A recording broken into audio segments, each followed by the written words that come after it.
rather we will be go for a soft landing.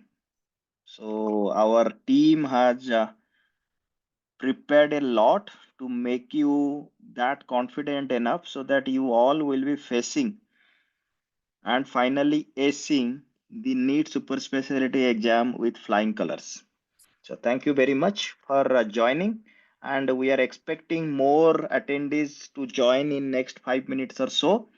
We have more than 200 attendees who have registered for this crash webinar, and this is the first ever initiative by any online academy or offline academy which has thought about doing something for the entry level exam, because most of the online academies as well as some of the training academies, they are doing it regularly for the people or the students or the trainees who are continuing the critical care training programs like the DM or DRNB or ITCCM or any other exams, international exams like European diploma, including us. Like we are the 360 critical care, which is a, I would say, household name now in the critical care arena. And we are very sure that by our initiative, many of the young aspirants who are thinking to join or enter into the critical care would find it more convenient and confident enough to crack the entry level exam. So that's the first thing that I want to share with you all. And we will be waiting for a few more minutes. And with me, there are two young dynamic faculties. I would say they are the backbone of this course. One is Dr. Mohan Sai Gudela. Very happy to have Dr. Mohan Sai Gudela, and the other, I would say, woman power of our course, Dr. Trisita Saha, and she is also fabulous. So I'm really happy to have two faculties, and they have put really hard effort in last, I would say, 25 days or 30 days since we have started this course WhatsApp official group, and the number of questions they have answered. If somebody would remember those questions and the way they have clarified, I am very sure that they would crack the exam. So this is a compliment to two of our the hardworking faculties, and with me also my course co-director Dr. Sananta Kumar Das, who is a consultant in Australia. So we are the founders of this 360 critical care, and from day one, we are working relentlessly to bring some of the very unique and innovative way of teaching in critical care to India. So I'm also waiting for him to join. He's in Australia, so maybe the time difference is around 5 hours. So he would be joining also. Okay. So I'm now leaving to this to Dr. Mohan and Dr. Trisita just to have few words before we officially start at maybe 7:02.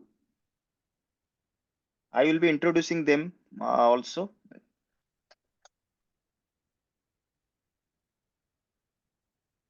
Yeah, thank you so much, sir. Am I audible? Yes, yes, you are audible. Yeah. So I'm very thankful for the opportunity given to both of us. All we wanted to do is to help the attendees ease their preparation. Whether the guidance is small or big, if it is really helpful, so then it makes a big difference.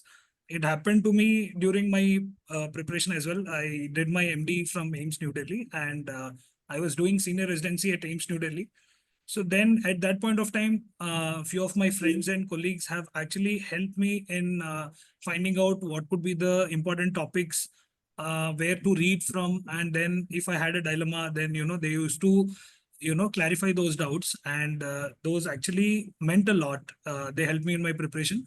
So when we wanted to do this, again, we would like to replicate the same to all the participants, that we would like to tell them important topics. Then we would like to tell them from where they can read these topics. Also, if they have any doubts, we would like to clarify, as in what could be the best possible answer for this.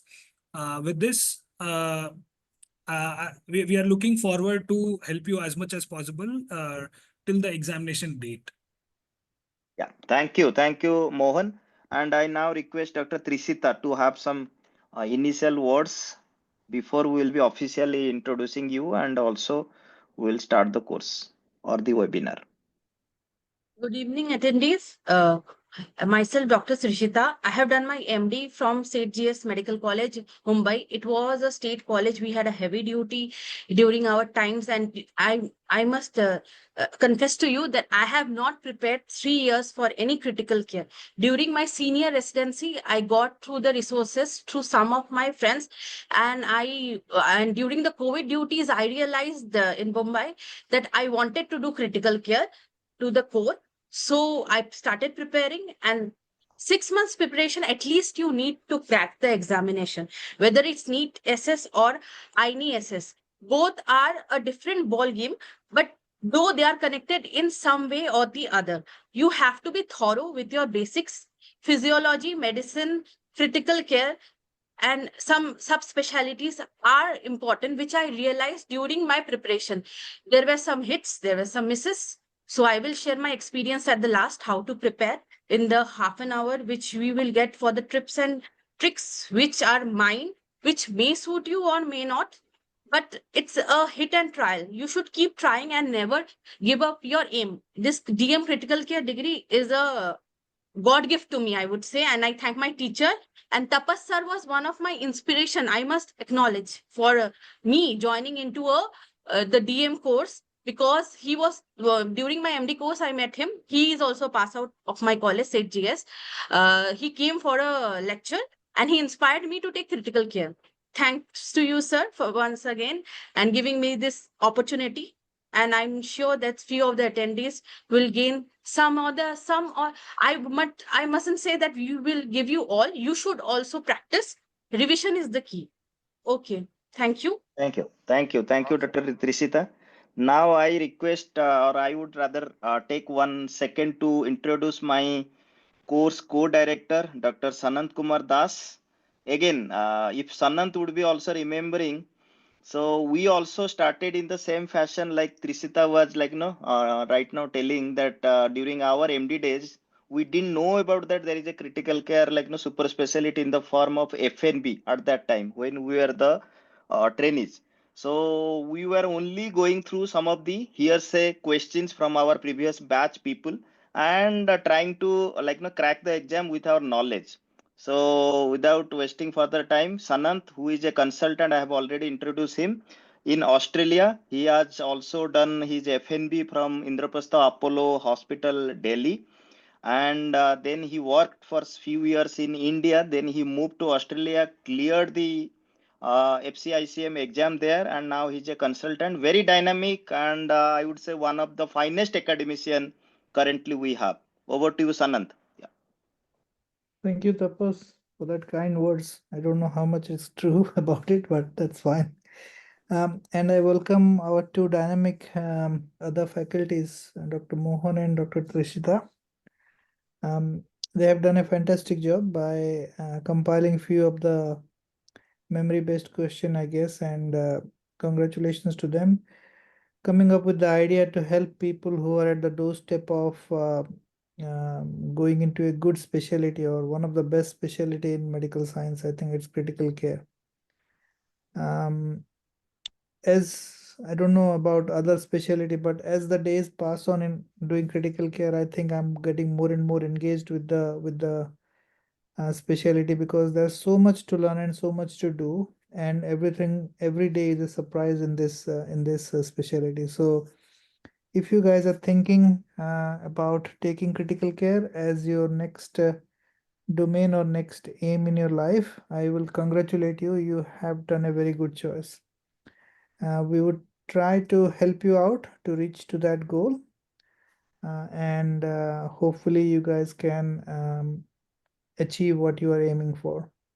Again, the last line I want to say is there is no shortcut way to success, but bit of intelligence, bit of help, bit of experience from others does help to get to your aimed destination, whatever you aim for. So work hard, but work cleverly. Look for resources, look for things you need to study from, because there is a lot of other things floating around in the internet and freely available, which may not be that useful for you guys. So first thing is to discriminate the resources that you want to go through and think that will be useful to you. Anyways, best of luck, and I wish luck to our faculties also, who have, as I said, done a tremendous job to compile this session. Over to you guys. Thank you. Thank you, Sanant. And just adding to your lines, you have done actually a first choice, which is a best choice, that you have joined 360 critical care. You have opted for 360 critical care because here we are, for last 3 years, we are continuing with some of the finest initiatives, and these are the courses that we currently have, starting from the DRNB DM exit exam. That is the top course, which is again one of the finest course.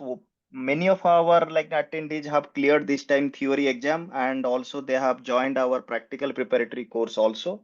Now there is another course named as tricks IDCCM. So tricks is, we are giving tricks, and the full form of tricks is targeted review of intensive care syllabus. That is for the IDCCM. Again, that is the flagship fellowship course or diploma course of ISCCM, Indian Society of Critical Care Medicine. Now, we are not ending our journey in India. We are also helping the candidates who are targeting, again, one of the most prestigious exam, that is the European Diploma of Intensive Care, again, part 1 and part 2. So the name are also very easy to remember, Tricks 1 and Tricks 2 for part 1 and part 2.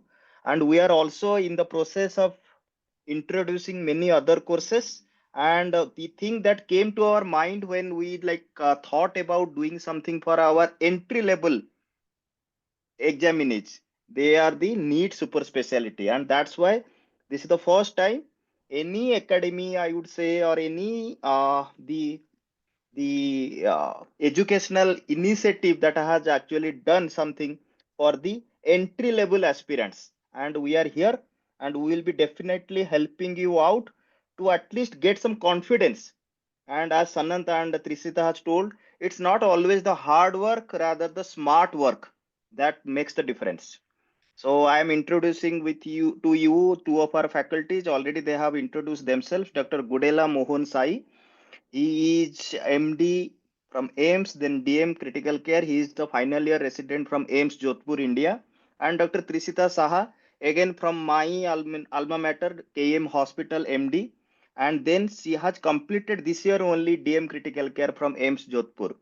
Trisita, you would be happy to know Sanant is also from Mumbai. He has done his MD from Grants, so JJ Medical College. So now I am handing over, or I would like passing the discussion baton to the first speaker, Dr. Mohan Sai Gudela, and he would be talking for 1 hour or so. And then Dr. Trisita would be taking over, and she would be discussing again some of the domains that will be remaining. And one disclaimer from our side, this is not a preparatory course, because this is just a crash webinar, which would be always, or I would say for next 2.5 hours, it would be aimed to give you the confidence and give you the idea how the examination questions normally come, and how you have to select the best answer out of the 4 options that it would be on your question paper. And the discussions thread will be continuing in our WhatsApp group, which is officially we have started almost 20 days back, and it is fantastically going. Mohan as well as Trisita are answering so nicely, and you will get all those queries that would be coming from this webinar in the WhatsApp group, because it will not be humanly possible to answer everything in a 2.5 hour webinar. I hope you all understand the limitations of the crash webinar, but definitely this would be helping you to land softly rather than crash. Okay, thank you very much. And Mohan, please take over from here. Yeah. So let's start this. And yeah, so I'm Dr. Mohan Sai, and I did my MD from AIMS New Delhi in anesthesiology. Now I'm finally a resident in critical care medicine, AIMS Jodhpur.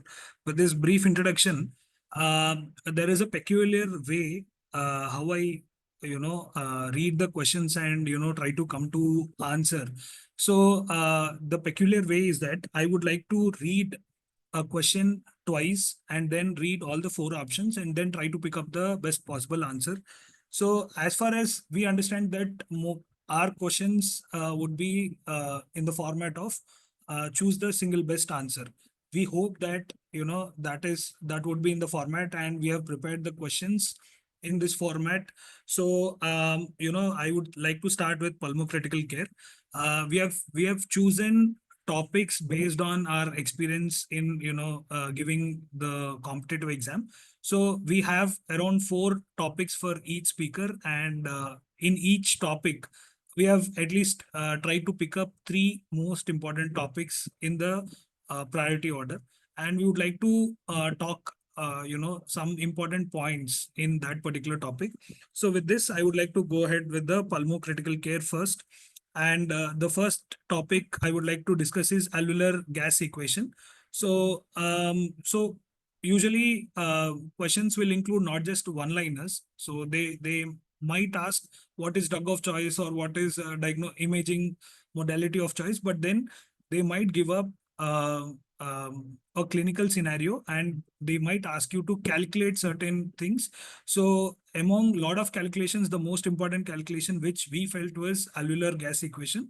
So the question goes like this: a 32-year-old woman came with the complaints of shortness of breath, fever, and cough for one day. On examination, heart rate is 120 per minute. BP is 90 by 60 mmHg, and SpO2 of 90% on room air, and bilateral crepitations are heard on auscultation.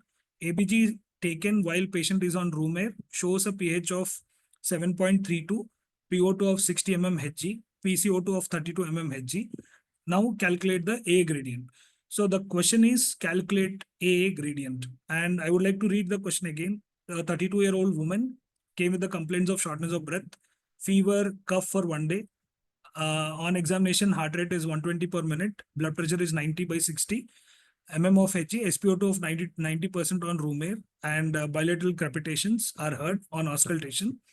ABG taken while the patient is on room air shows a pH of 7.32, PO2 of 60 mmHg, and PCO2 of 32 mmHg. Calculate A gradient. So the options given were 12, 30, 40, and 50, and we need to choose the best possible option. And I have marked the answer as 50.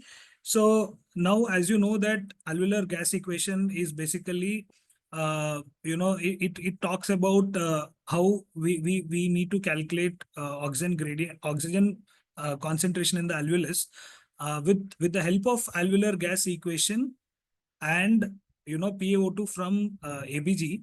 We would like to calculate A gradient. So what we do is first we try to fit our measurements from the given clinical scenario in the alveolar gas equation. So room air FiO2 is 0.21, and we have a PCO2 of 32 mmHg. So here we would like to fit in this equation FiO2 of 0.21 into P atmosphere. It would be 760 mmHg at sea level, and H2O partial pressure of water vapor, and in the alveolus it would be 47 mmHg. Now this is PaCO2 and this is respiratory quotient. So most of them are fixed. Say atmospheric pressure is 760. Water vapor pressure is 47 mmHg, and so this respiratory coefficient is 0.8. Mohan, can Yes, you sir. please share the screen? Are you having any slides or it is all like you are Sir, describing? I have actually shared the screen. No, no, no, no. It is not coming. Can you just like no share the screen? Sir, it's Rajeshri, visible. Yes, sir, screen is it's visible? visible. Yes, sir, it's visible, sir. Visible or not? Yes, Visible, yes, sir. it is It is visible. Okay, I cannot visible. see. Okay, I cannot see. Okay, no problem. Okay. So Now I'm incorporating the values in the alveolar gas equation, and FiO2 of 0.21, P atmosphere of 760, and PH2O is 47, and respiratory quotient is 0.8. Our PaCO2 is around 32. So I've incorporated all these things, and now what I'm doing is I'm getting a PaO2, and I'm using this PaO2 alveolar partial pressure, and I'm subtracting it from the PaO2 which we got, which is around 60 mmHg, and the final answer which we got is around 47.8, and I've chosen the answer of 50. So whenever a calculation is given, the most important aspect is to round off to a nearby number and choose the answer. So when we incorporate all the values and we calculate A gradient, the A gradient here is 47.8, and to round off to a near number, it is 50. So this is the answer. So any calculations, round off your number to the nearest possible number, and try to answer it. Now, when we look at A gradient, it is most often asked question in many of the entrances. So why is this A gradient used, and what is the normal value? So in young individuals, it would be around 7 mmHg, and in older individuals, it would be 14 mmHg. So you can take an average of around 10 to 12 mmHg as a answer if you have to answer what is a normal value of A gradient. And now, how do this A gradient helps is, it will help in trying to understand the causes of hypoxia.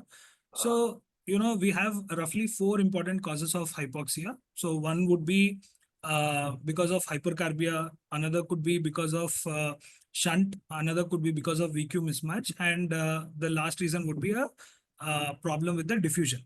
So how does it helps is, you can see in this flow chart, whenever there is a hypoxemia, which is PaO2 less than 75 to 80 mmHg, and whenever there is a type 1 respiratory failure, which is PaO2 less than 60 mmHg, we need to get an ABG and calculate A gradient.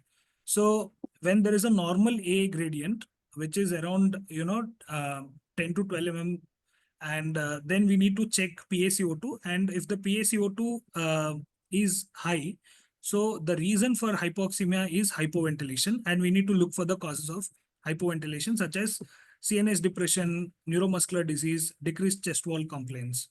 So whereas at this juncture, so if PaCO2 is within normal limits, it could be a high altitude. The reason could be, now what happens is, if we check A gradient, and if the A gradient is very high, so now the causes could be one, either a shunt, it could be a VQ mismatch, or it could be a diffusion capacity, reduction in diffusion capacity. So now we need to see that if we give oxygen, if we supplement oxygen, and if oxygen supplementation corrects hypoxemia, so then it would be more often a VQ mismatch. If oxygen is unable to correct, 100% oxygen is unable to correct hypoxemia, it could be more often a shunt. So the first one I would like to emphasize is A gradient. Apart from A gradient, ABG would be asked. So I think in the further discussion, we would like to see some electrolyte imbalances or ABG parameters, as in how to do it. So the next most important topic is ARDS, and we all know that recently there is an update to the ARDS definition. Previously, it used to be a Berlin definition in 2012, but then now there is an updated definition, and we are expecting that there could be a question from this ARDS new definition. So now the question is, which of the following is an incorrect statement regarding the recently updated ARDS definition? So the question again is an incorrect statement. Which of the following is an incorrect statement regarding the recently updated ARDS definition? So the options we have given is, definition is applicable for both intubated and non-intubated patients. Apart from PaO2 or PaO2 FiO2 ratios, SpO2 FiO2 ratios are used as well. Ultrasound findings cannot be used as imaging technique to support the diagnosis of ARDS. Current definitions can be applied to a patient in a resource limited settings. So my answer would be ultrasound findings cannot be used as an imaging technique to support the diagnosis of ARDS. So 2012 Berlin definition had a lot of limitations. So few of the limitations are, what if the patient is on HFNC? What if the patient is on oxygen? What if the patient is on NIV? Then what if the patient is not in a resource rich setting? And what if, we don't have chest X-ray facility, but we have a ultrasound, nearby to us. So taking all these limitations into consideration, we have got a global ARDS definition where they have also allowed ultrasound, lung ultrasound as a modality to, diagnose ARDS. And so because we have asked what is an incorrect statement in this, the incorrect statement is ultrasound findings cannot be used. So it can be used. Okay. So now I would like to, discuss a bit of ARDS here. So ARDS, it is an acute diffuse inflammatory lung injury precipitated by a predisposing factor. So what are those predisposing factors? So predisposing factors more commonly is a pneumonia. So we can divide the predisposing risk factors into pulmonary and non-pulmonary. So in pulmonary, we have most commonly pneumonia, and non-pulmonary, it could be non-pulmonary infections, extrapulmonary infections, trauma, transfusions, burn, aspiration, or shock. So when there is a predisposing risk factor and there is a lung injury, so it leads to increase in pulmonary vascular and epithelial permeability. There is a lung edema and gravity-dependent atelectasis. So with all these things happening in the lung, what do we find is the clinical hallmarks are arterial hypoxemia and diffuse radiographic opacities with increased shunting, increased alveolar dead space, and decrease in lung compliance. So these are hallmarks. And so some changes which I would like to discuss is, so the pulmonary edema should not be exclusively or primarily attributed to cardiogenic pulmonary edema or fluid overload. So now you can ask, what if the patient has heart failure as well as risk factors for pneumonia? So then how can we diagnose ARDS in a cardiac failure? So what they've given is, however, ARDS can be diagnosed in the presence of these conditions if a predisposing risk factor for a ARDS is also present. So apart from this, it remains same that if within a 1 week of insult we get symptoms, that is one of the retained criteria. And in chest imaging, what has changed is, apart from chest radiography, so in computed tomography, CT scan we can see, or in ultrasound we can see bilateral B lines and or consolidations that would be qualifying for ARDS. So this is something new, that ultrasound can be used. In ultrasound, bilateral B lines and or consolidations, if present, qualifies for the chest imaging criteria of ARDS. But there is a caveat to it. What they expect is a person who is well trained in lung ultrasound should be doing this. So apart from this, so one of the limitation is that we don't know whether to apply Berlin criteria for a HFNC, for a patients on HFNC. And also after COVID, a lot of people emphasize using HFNC in type 1 respiratory failure. So we don't know whether we can use it or not. Now the guidelines say whenever a HFNC flow is more than 30 liters per minute, or NIV with at least 5 centimeters of end expiratory pressure, we can use either a PF ratio or SpO2 FiO2 ratios to diagnose ARDS. So the cutoffs here is less than or equal to 300 mmHg, or SF ratios less than or equal to 315. So if we get these numbers on HFNC flow more than 30 liters per minute, or NIV with at least 5 centimeters with end expiratory pressure, we can diagnose ARDS. But usually we would grade the ARDS in intubated patients, like mild, moderate, or severe. So mild, moderate, severe in terms of PF ratios have not changed. What have changed is an addition of SF ratios. So SpO2 by FiO2.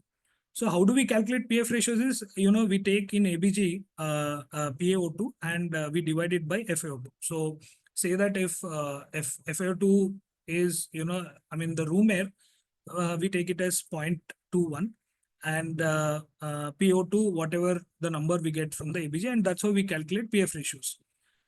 But what is happening is ABG may not be present everywhere. So that is why they have introduced SF ratios, where SpO2 is what you get from the pulse oximetry, and FiO2 is, what the patient oxygen is on.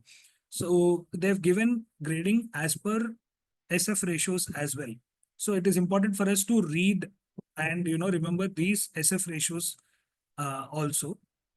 And also, as I said, not just limited to resource rich settings, we have a modified definition for resource limiting settings as well. So here, what is important is that SF ratios are used instead of PF ratios. It should be less than or equal to 350, provided the SpO2 is less than 97%. So here, you may not require any of the PEEP or any of the minimum flow rate of oxygen required. Whereas in the resource good settings, you would be taking a PEEP of 5 centimeters into consideration. So I request everyone to go through this particular table, and every point can be a question for the upcoming exam. So now we'll quickly go through some one-liners in ARDS. So ARDS is first described by Ashbog and his team in 1967. And last year, we have ISCCM celebrating World ARDS Day on August 12th. So it is important because on August 12th, Ashbog and his team first presented a description of ARDS in Lancet Journal. And we all know that ARDS is a very important very important condition in ICUs. So that is why they have celebrated to bring more awareness and, to bring more advances in managing ARDS. So August 12th is World ARDS Day, which is celebrated for the first time in the last year. And the reason is Ashbog and his team first described ARDS, and they have presented it in the Lancet.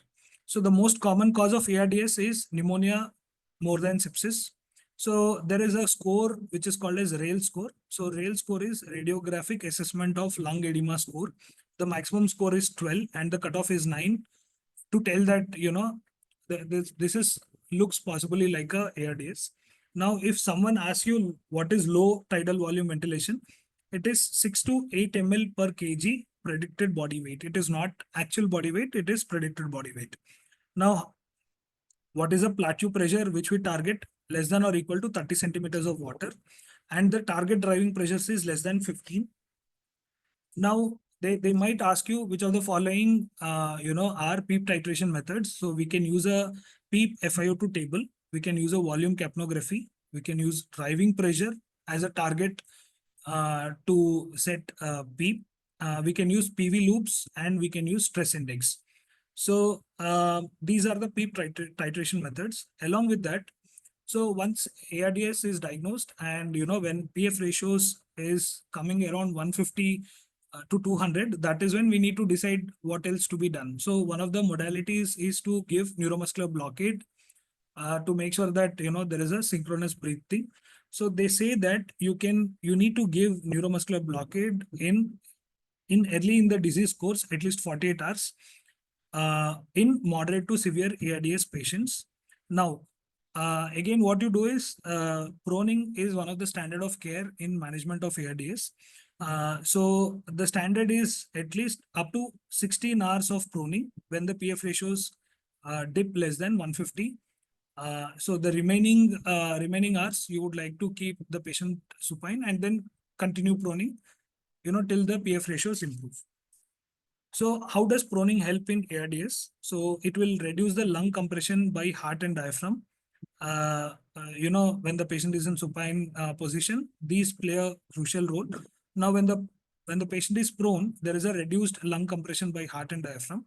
There is a reduced ventral and dorsal transpulmonary pressure difference. There is VQ mismatch improvement, and there is improvement in secretion clearance.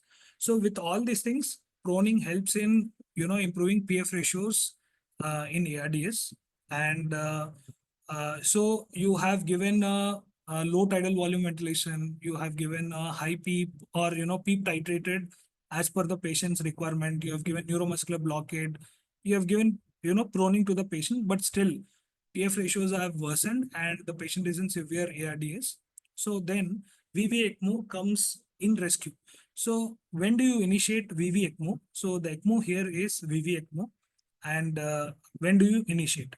So when the PF ratios are less than 80 for more than 6 hours, despite best ventilator settings. So this best ventilator settings are, you give low tidal volume ventilation and, you give PEEP as per whatever titration method you are using.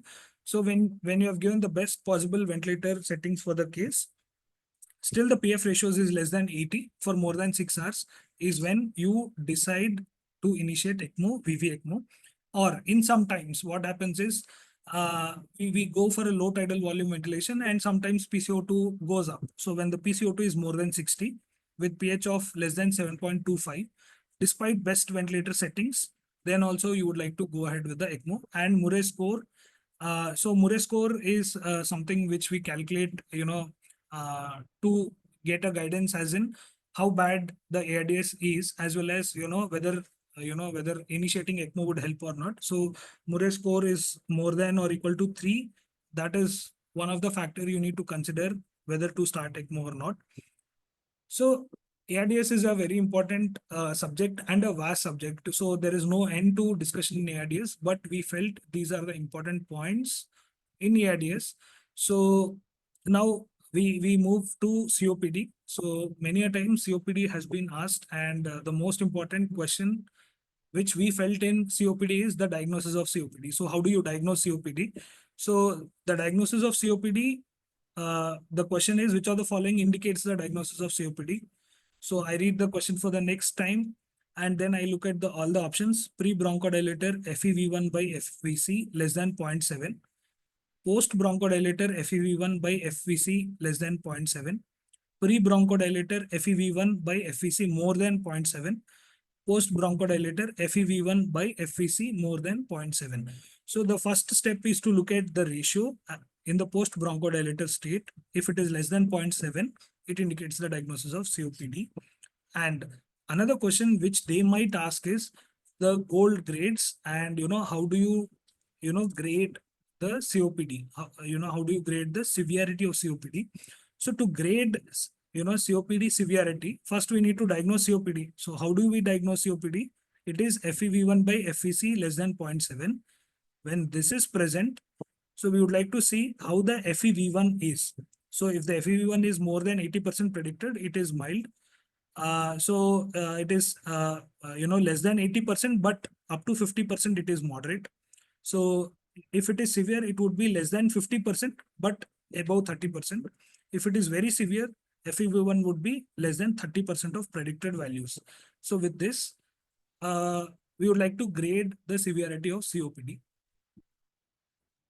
So we move on to neurocritical care, and neurocritical care, we have first and favorite topic I would like to tell is subarachnoid hemorrhage, then traumatic brain injury, then prognostication after cardiac arrest. These three are the most important topics, although there is one more topic, and which is brainstem death diagnosis and management. So this topic I would like to discuss in the WhatsApp group, try to provide some important points as in how we go ahead with this. But as of now, we would like to go ahead with the SH. So which of the following indicates severe vasospasm in middle cerebral artery? Which of the following indicates severe vasospasm in middle cerebral artery? So vasospasm severity and diagnosis is established by Lindegaard ratio. So options are A, Lindegaard ratio 2, Lindegaard ratio 3, Lindegaard ratio 5, and Lindegaard ratio is 7. So the answer is 7. Why? The Lindegaard ratio, the formula is mean flow velocities.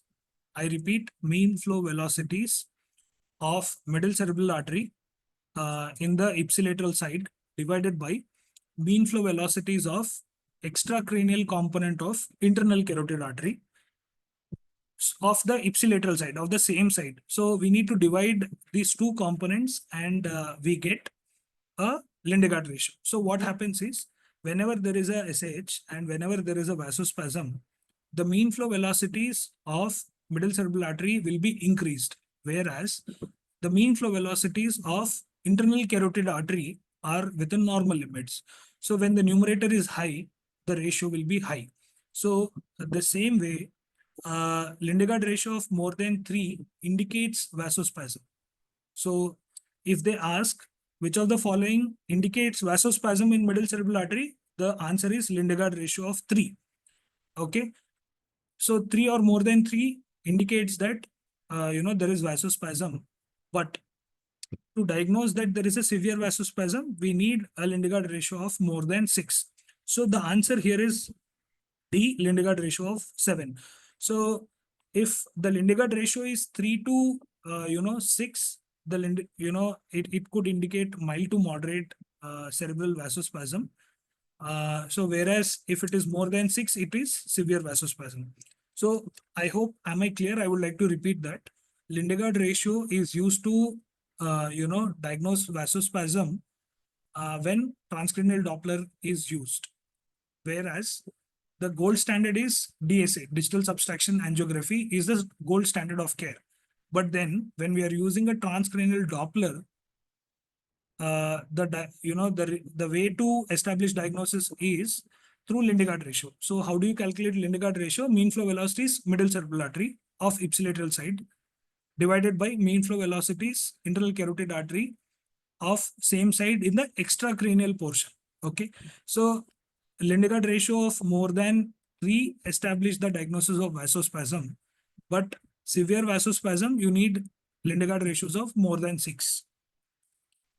So there are few important one-liners for SH, and the severity of SH is seen with WFNS scale, World Federation of Neurological Science scale, Hunt and Hess scale, and Fisher scale.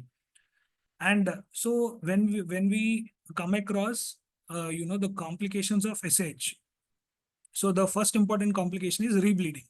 So to avoid rebleeding, we need to do as early as coiling or clipping, because the rebleeding risk is highest in the first 24 to 48 hours.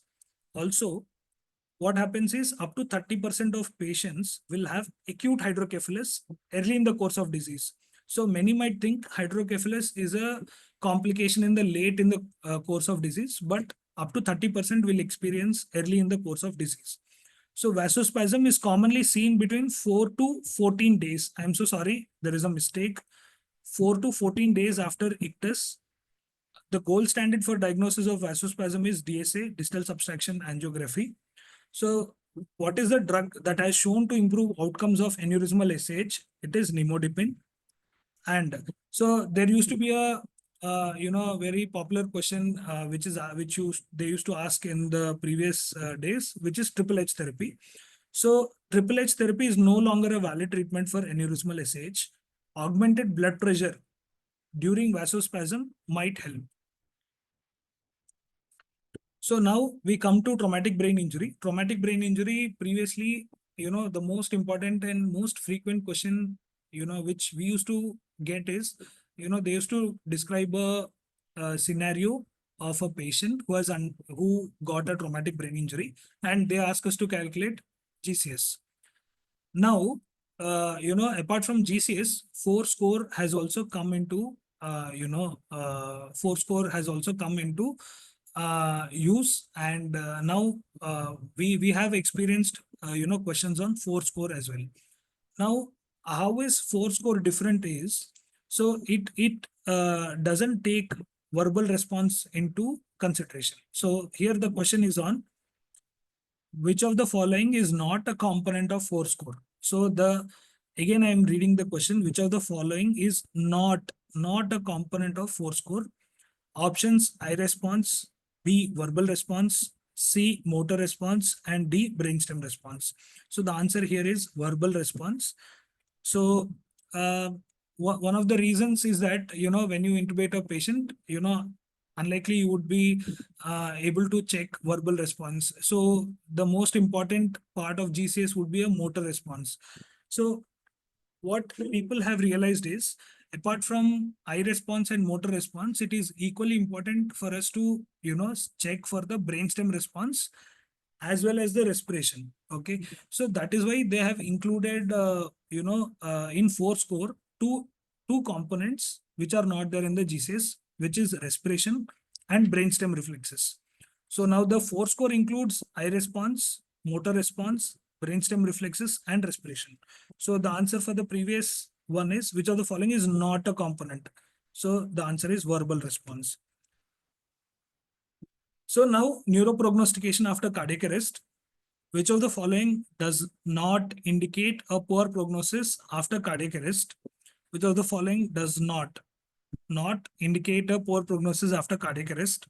So options: absence of bilateral pupillary light reflex at or more than 72 hours after ROSC, return of spontaneous circulation; status myoclonus occurring within 72 hours of ROSC; absent best motor response in the upper extremities after ROSC; and high serum values of neuron specific enolase NSC within 72 hours after ROSC. So the answer here is absent best motor response in upper extremities after ROSC. According to 2020 ACLS guidelines, so it is not a good choice to look at absent best motor response in upper extremities after ROSC. So it doesn't indicate poor prognosis if present. So that is why the answer is absent best motor response in upper extremities after ROSC. So when we talk about neuroprognostication, this topic is very important because we commonly come across, cardiac arrest and, post ROSC, the relatives ask, what is the prognosis? And one of the most trickiest things in neurocritical care is neuroprognostication, especially after cardiac arrest. So because it is tricky, we are not depending on one particular modality. So we are depending on multiple methods to do prognostication. So it would be clinical examination, it would be EEG, it would be SSCP, and it would be biomarkers. So with all this multimodality, investigations or examination, we would like to do neuroprognostication. So 2020 guidelines also recommended that, after ROSC is achieved and GCS is low, we need to, do something called as targeted temperature management. And in that, we would like to maintain 32 to 36 degrees Celsius for at least 24 hours. So this is AHA guidelines in 2020. So what they tell is neuroprognostication is to be done 72 hours after normothermia. Okay. So the trick is it is not 72 hours after ROSC. If TTM is applied, it is 72 hours after normothermia. You need to do a neuroprognostication. So say that I have done multimodal neuroprognostication. I have used a lot of, factors. So how do I know that a person is having a poor prognosis after cardiac arrest? After coming out of cardiac arrest, after ROSC.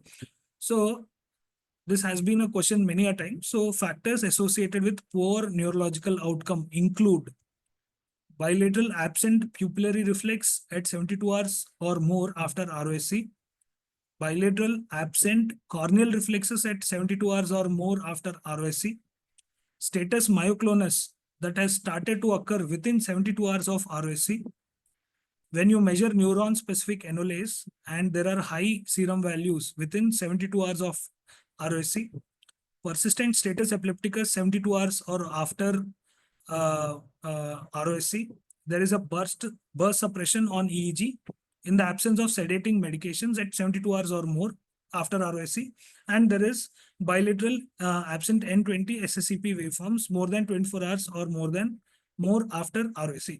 So when you come across these parameters, you would likely to say with more confidence that the particular patient has, poor neurological outcome.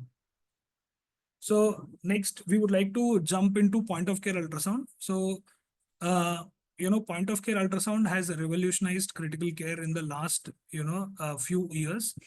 It is an integral part, of our management of critically ill patients in ICU. So we expect at least, you know, 1 or 2 questions from point of care ultrasound. And when we wanted to see what questions they have asked in the previous exams, or, you know, they might ask in the coming exams, we felt lung ultrasound, you know, cardiac ultrasound in shock, and vexus. So these 3 topics we felt are the most important topics, you know, for discussion and for learning. So the first thing is, which of the following ultrasound finding is diagnostic of pneumothorax?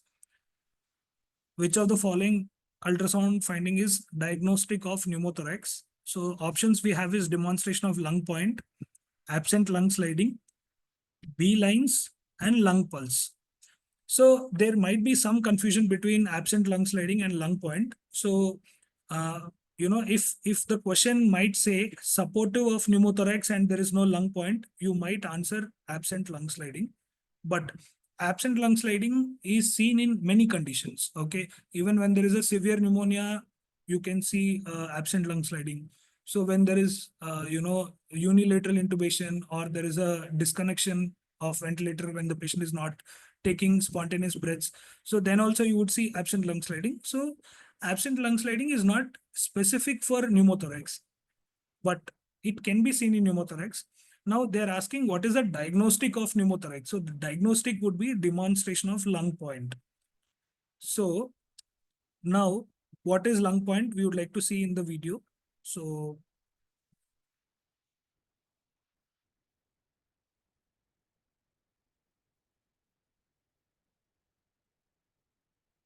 what you have observed in this video is that, so here there is a transition from a point where there is a lung sliding to a point where there is no lung sliding. Okay, so you can see that. So here there is lung sliding, here there is no lung sliding. So I go up, there is lung sliding. Now I go down, this is where the transition is happening, and there is no lung sliding here.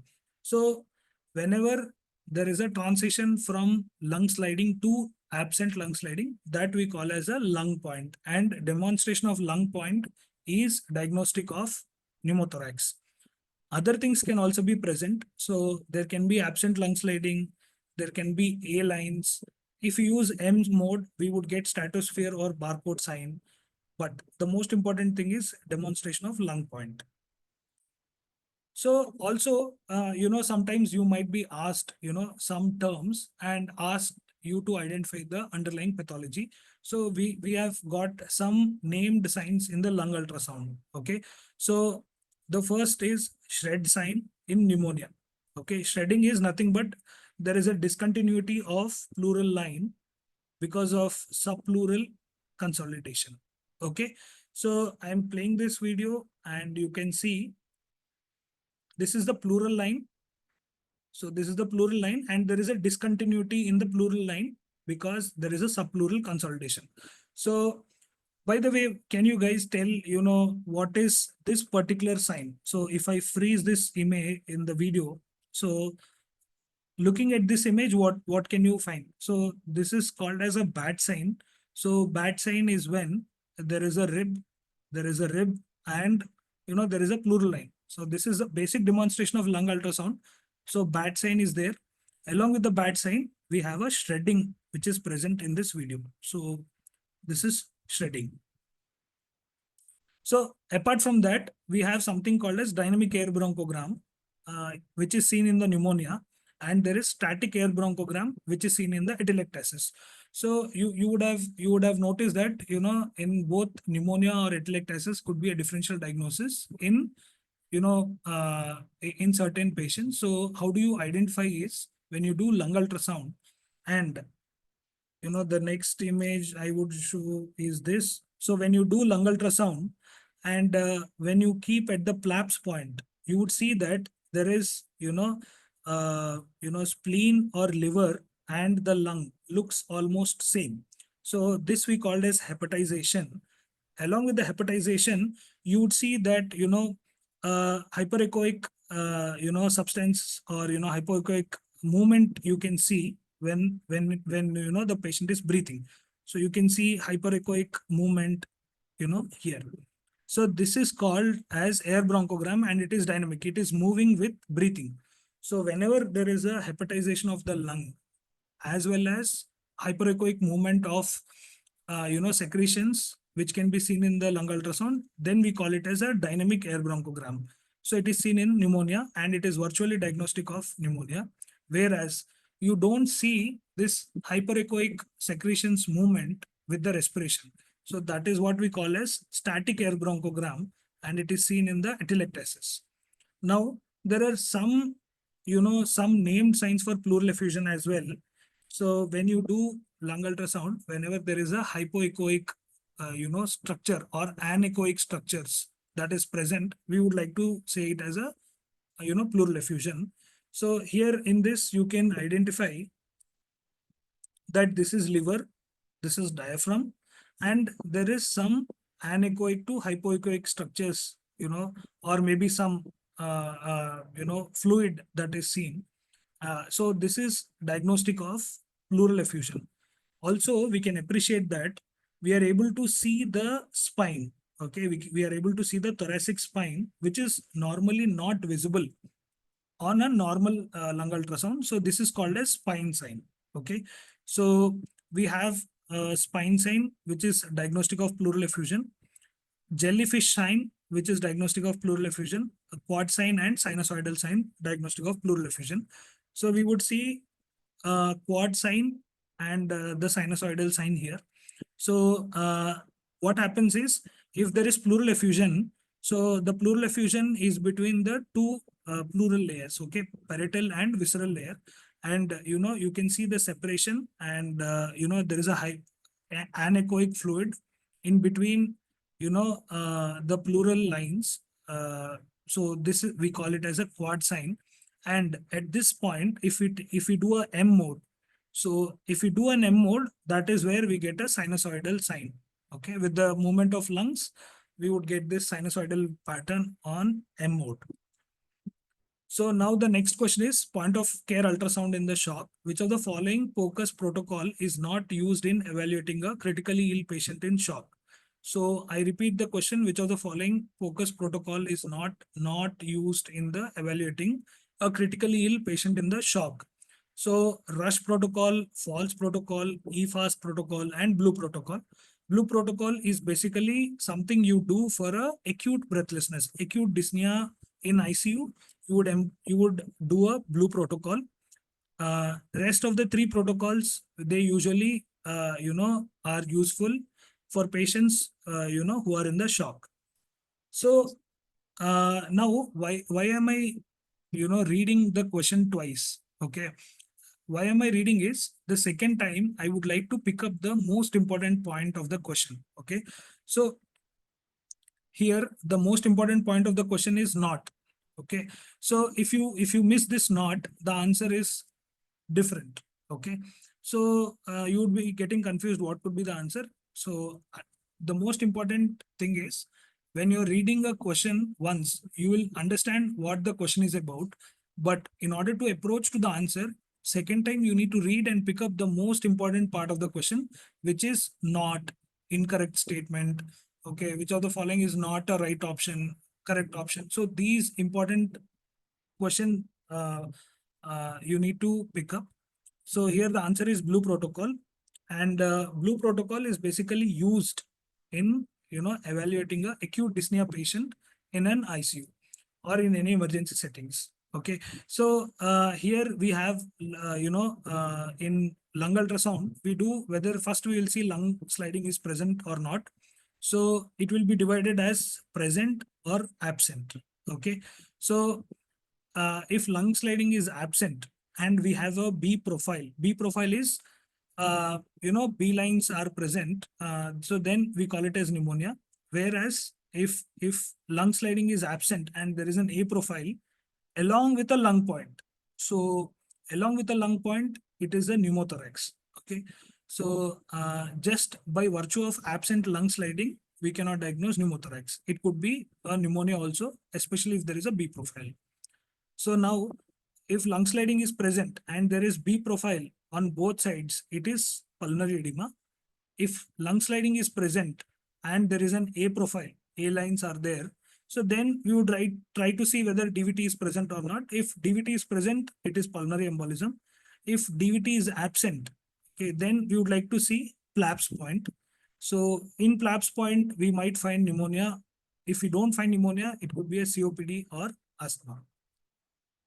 So the same way, false protocol, usually the blue protocol and false protocol are basically, described in us, having one another in the protocol. So the false protocol, we have acute circulatory failure. When we do a cardiac sonography, first thing we would like to look at is a tamponade, okay, whether there is a tamponade or not, or there is a pulmonary embolism or not. So after that, we use a lung ultrasound. We use a blue protocol. So we would like to rule out pneumothorax. So when there is no tamponade, no pulmonary embolism, or no pneumothorax, usually obstructive shock is ruled out. Okay. So say that, when you do a cardiac ultrasound and you find low ejection fraction, along with that in lung ultrasound, you find B profile. So this could be usually a cardiogenic shock. Now, when you do a lung ultrasound, you find only A profile. Okay. So when there is an A profile, again, what you do is you give fluids. If fluids, with fluids, if the clinical situation improves, most often it could be a hypovolemic shock. But when you give fluids, this A profile turns into B profile, or there is no clinical improvement, it could be a septic shock. So this is how false protocol is used to diagnose shock. And rush protocol, here we evaluate a lot of things. Rush protocol is rapid ultrasound in shock. So we evaluate a lot of things. We evaluate pump, we evaluate tank, we evaluate pipes. So here we would like to see, the heart, whether the heart is contracting good or not. Then there is a pericardial effusion, tamponade. Then we would like to see how the IVC is, okay, and we would like to see the pleural fluids. We do lung ultrasound, and in the pipes, we would like to see whether there is a aortic dissection or not, there is a DVT or not. So we look at a lot of things, and then we come to a conclusion whether this is a hypovolemic shock, cardiogenic shock, obstructive shock, or distributive shock. So then EFAST, we do in trauma patients, especially when the patient is in shock. So we have a lot of quadrants to look. We start with right upper quadrant. So we look at left upper quadrant, subxiphoid, suprapubic regions. We look at anterior chest and left anterior chest to primary rule out, blunt trauma to abdomen to the chest. And the most important things which we would like to rule out is hemoperitoneum, pericardial effusion, and pneumothorax. So these things we would like to rule out with the EFAST in trauma setting. Now, in the last few years, VEXes have come a long way, and we look at VEXes to see if the patient is in a, congestion or not. Okay, venous congestion is present or not for various reasons. We would like to see. So VEXes is venous excess ultrasound. Okay, so VEXes is done for a sick patient. IVC is 2.4 centimeters. Hepatic vein is when Doppler is S more than D. Portal vein Doppler is 30 to 50% pulsatile. Renal vein Doppler is biphasic. Now, what is the grade of excess? So the important point is what is the grade of excess? So grade of excess, IVC 2.4 centimeters. Okay, now if the IVC is 2.4 centimeters, we can start looking at the other parameters. So now hepatic vein, S more than D, okay, normal. Portal vein, 30 to 50% pulsatile. Okay, there is congestion. Renal vein Doppler, biphasic waveform. Okay, there is congestion. Now, the answer to this is grade 1 VEXes. So the same description has been told here. So S more than D in the hepatic vein Doppler, 30 to 50% pulsatile in the portal vein Doppler, a biphasic waveform in the renal vein Doppler. Okay, so now how do you interpret VEXes is? So the entry point into the VEXes, by the way, I've taken this from Nephrofocus by Dr. Abhilash Koratala. Sir has revolutionized vexes by spreading and doing a lot of webinars on vexes and spreading it across the world. And I would like to thank him for this wonderful infographic. So vexes grading, the entry point is IVC. So we see IVC. If IVC is 2 centimeters, so there is no congestion and the vexes scoring is grade 0. If IVC is more than 2, then we would like to go and calculate vexes. And if what we would like to say is hepatic vein, portal vein, and intrarenal vein. So these are the normal waveforms. In normal situations, when there is no congestion, S wave is more than D wave. Pulsatility is less than 30% in the portal vein. And intrarenal vein, there is no pulsatility in the venous waveform. Okay. So whereas when there is a mild abnormality in the congestion, what happens is D wave is more than S wave. The pulsatility in portal vein increases to 30 to 50%. And in intrarenal, it would be a biphasic wave. Whereas if there is a severe congestion, S wave, there is a reversal of S wave. S wave is ideally below the baseline. Now S wave goes up. So there is a reversal of S wave. And pulsatility in portal vein becomes more than 50%. And, there is a monophasic waveform in the renal Doppler. Now, how do you do this is, I would suggest that you look at, how many severe waveforms are present. Okay. So severe waveforms are reversal of S, pulsatility more than 50% in portal vein, or intrarenal monophasic waveform. So say that if you have no severe, I would say severe waveforms, so then it would be grade 1. And when the IVC is especially more than 2 centimeters. Okay. So if there is, at least one severe waveform, it would be grade 2. If it is 2 or more, it would be grade 3. So to make things easy for the exam, what I suggest is when there is IVC more than 2 centimeters and there is no severe waveform, you can, close your eyes and put grade 1. And, if there is at least one severely abnormal waveform, you can say, okay, it is grade 2. If it is 2 or more, you can say it as a grade 3 vexus. Now with this, we would like to go ahead and, deal with the gastro and hepatic critical care. So the most important part of this is acute pancreatitis. So in acute pancreatitis, the most important question is regarding BISAP score. Okay. So which of the following is a part of BISAP score? Which of the following is a part of BISAP score? The options are impaired mental status, age more than 60 years, pleural effusion, and all of the above. The answer is all of the above. So BISAP score is basically, bedside index in severity for acute pancreatitis. So we would like to see whether the pancreatitis, can become severe or not. And we have a lot of parameters, and the parameters lies in the, the short form. Okay. So in BISAP, B for blood urea nitrogen, I for impaired mental status, S for SIRS criteria, A for age, and P for pleural effusion. Age is more than 60. So the cutoffs they've given is more than 25 mg per deciliter in blood urea nitrogen. So abnormal mental status or Glasgow Coma Scale less than 50, evidence of SIRS, age more than 60, pleural effusion. So each are given 1 point. So out of this, 2 is the cutoff, to say that, there could be a severe acute pancreatitis, or we can say that, if the score is more than 2, there is increase in mortality.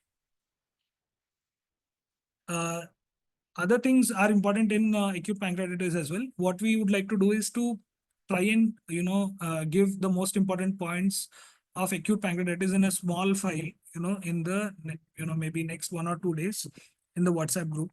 So acute liver failure is the next important topic. So which of the following is not a diagnostic criteria of acute liver failure? Which of the following is not a diagnostic criteria of acute liver failure? So the options are encephalopathy, jaundice, prolonged INR, and ascites.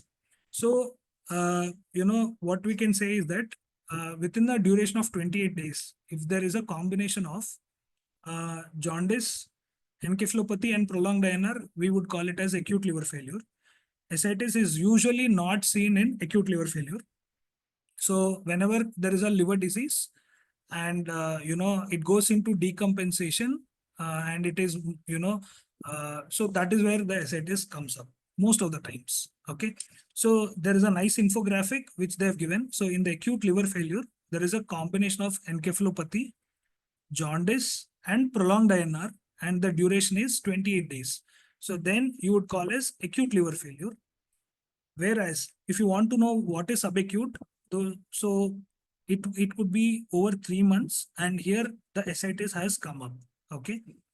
So in the CLD, it is over 6 months, and you would like to see ascites, portal hypertension, along with jaundice and INR abnormalities. ACLF is where in a chronic liver disease patient, there is a sudden deterioration and there is multi-organ failure. So that you would call it as acute on chronic liver failure. So this makes your understanding of liver disease much easier. So whenever a clinical scenario is given, I would suggest to look at this infographic and try and understand what they're asking, whether it is an acute liver failure or whether it is a CLD decompensation or acute on chronic liver failure. Okay, so that makes your approach to liver diseases much easier. So the next and the most common thing that would be asked is hepatorenal syndrome. So they might ask you about various things about HRS. So how do you diagnose HRS? What is the treatment options for HRS? So the question is about which of the following are used in the management of hepatorenal syndrome.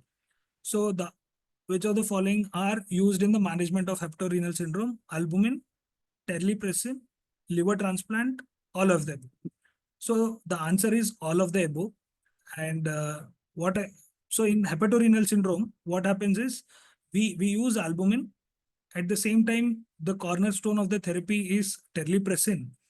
We would use vasoactive drugs, to counteract that vasodilation which is happening in the splanchnic bed, and also to counteract intense renal vasoconstriction. So we would use a combination of albumin and terlipressin. But the final treatment would be a liver transplant. Hence the option all of the above. So these are the 12 questions and some of the one-liners I would like to discuss, and I have discussed. Because of the time constraints, I have not discussed a lot other topics as well. So what I can reassure is that in the coming days, whichever topics we feel are important for the exam, but we couldn't cover in this particular webinar, I would like to jot down all of them in separate files and try to put it in the group, so that it would be easy for you to actually go back and revise, especially in the last few days before exam. So with this, thank you.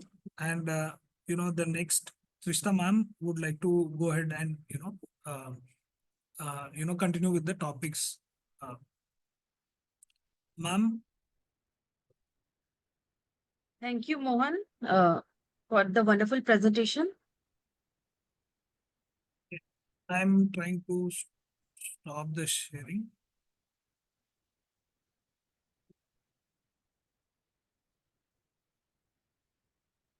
Are you able to see the screen?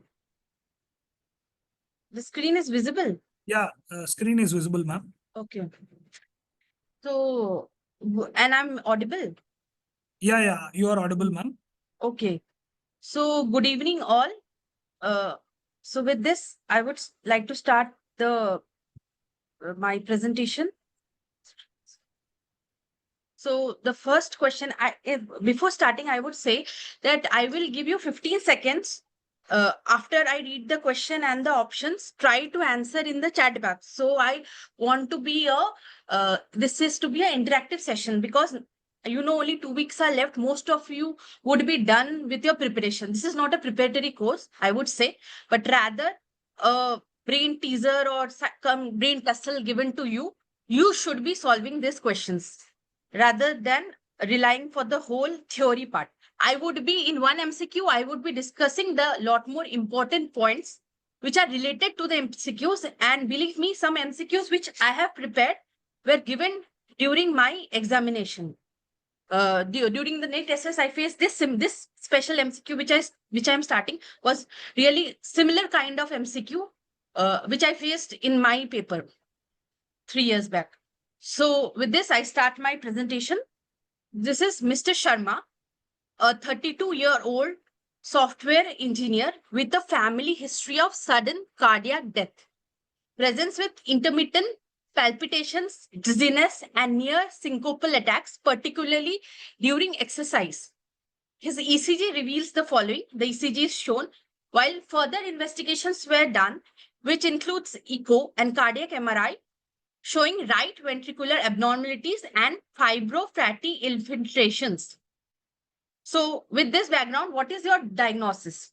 Whether it is WPW, ARVD, Brugada, or Cass vessel phenomenon, which is commonly observed in biventricular hypertrophy. So you can answer.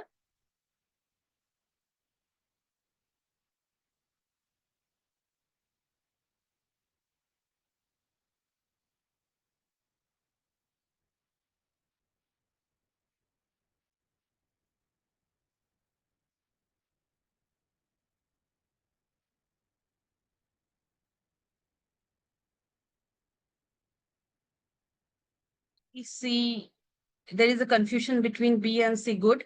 You should have confusion between two options. That shows your preparation, that you read some topics. And some fancy topics which I have included. Okay. So let's reveal the answer. The answer is right. It is the ARVD, that is arrhythmogenic right ventricular dystrophy. Sorry. The answer, why it is RVVD, because I will say that Mohan has also said, read the question twice. The vignette itself is giving you some clues. It is having a family history of sudden cardiac death, then the ECG, and one more is the fibrofatty infiltrations, which are common in ARVD. Though you can have a family history in Brugada also, but the epsilon wave, which you can see in the ECG, is very classical in ARVD. And it is the second most common cause of sudden cardiac death in young after HCM. It accounts for 10% of the sudden cardiac deaths under 65 years old. It is a genetic disorder. Basically, it has 6 mutant genes which cause the ARVD. The 6 mutant genes I will be sharing in the WhatsApp group also, but I'm saying the name. One gene is placopylin, desmoplakin, desmoglein, desmocolin, and placoglobin. This can be one of the questions also. Which of these is not the gene responsible? All names will be given except, because it was also one of my questions. It is a genetic disorder characterized by fibrofatty replacement, and it gives rise to ventricular arrhythmias, palpitation, syncope, and an increased risk of sudden cardiac death, especially during exertions. Diagnosis is, as you can see in the ECG, it is to the epsilon T wave inversions, which are T wave inversions in V1 to V3. And you should go for cardiac MRI and genetic testing. With this, I would want to share some killer ECGs, which can be given in your exams. One is the epsilon wave, which we have described. Next is the sodium channel blockade, where you can find a dominant ARDS in AVR. Then Brugada, which is also a genetic syndrome. It is also a channelopathy, which is code ST elevation more than 2 mm. Then hyperkalemia is the favorite questions. That is the tented T waves. Then massive pericardial effusion. We have electrical alternance. Then we have this intracranial hemorrhage, that is QT prolongation and giant T wave inversions. And WPW syndrome, also I want to discuss. It is a pre-excitation syndrome. And you have this delta wave in WPW syndrome. And one more important ECG is the hypertrophic cardiomyopathy that gives to left ventricular hypertrophy. And regarding the CATS Wetzel phenomenon, which was a fancy thing I added because most of you to get confused, it is actually nothing, but it is tall diphasic QRS complexes more than 50 mm in biventricular hypertrophy, commonly found in children. So you should not get excited by some fancy letters or fancy things, which you know is no, and follow the vignette properly and read it twice or thrice. Vignette should be read very carefully, and itself in the question it has the clues whether you will be able to identify the ECG or not. Some clues it will give you. So the vignette is framed in such a way. So moving on to the next question. This is one of the most important domain, that is the acute coronary syndromes. A 70-year-old male with a history of hypertension presents to the emergency department with crushing chest pain for the past 2 hours. The pain is retrosternal, radiating to the left arm, associated with diaphoresis, nausea. On examination, his diaphoretic BP is 140/90, heart rate is 95, oxygen saturation is 96% on room air. ECG shows ST depressions in leads V2 to V5 and T wave inversions in lead 2 and AVF. Troponin has been done, which is elevated. Bedside echo has been done, which shows hypokinesis of the anterior wall with preserved ejection fraction. What is the next most appropriate step? You should read the question, most appropriate next step in the management. We should administer thrombolysis with altiplase, start aspirin, ticaclor, and anticoagulation, and prepare the patient for the urgent invasive strategy. Discharge home on aspiration and statin with cardiology. Follow-up, as you can see, is quite stable. Observe and repeat the troponin in 3 hours before deciding on further management. So what's your tip? B.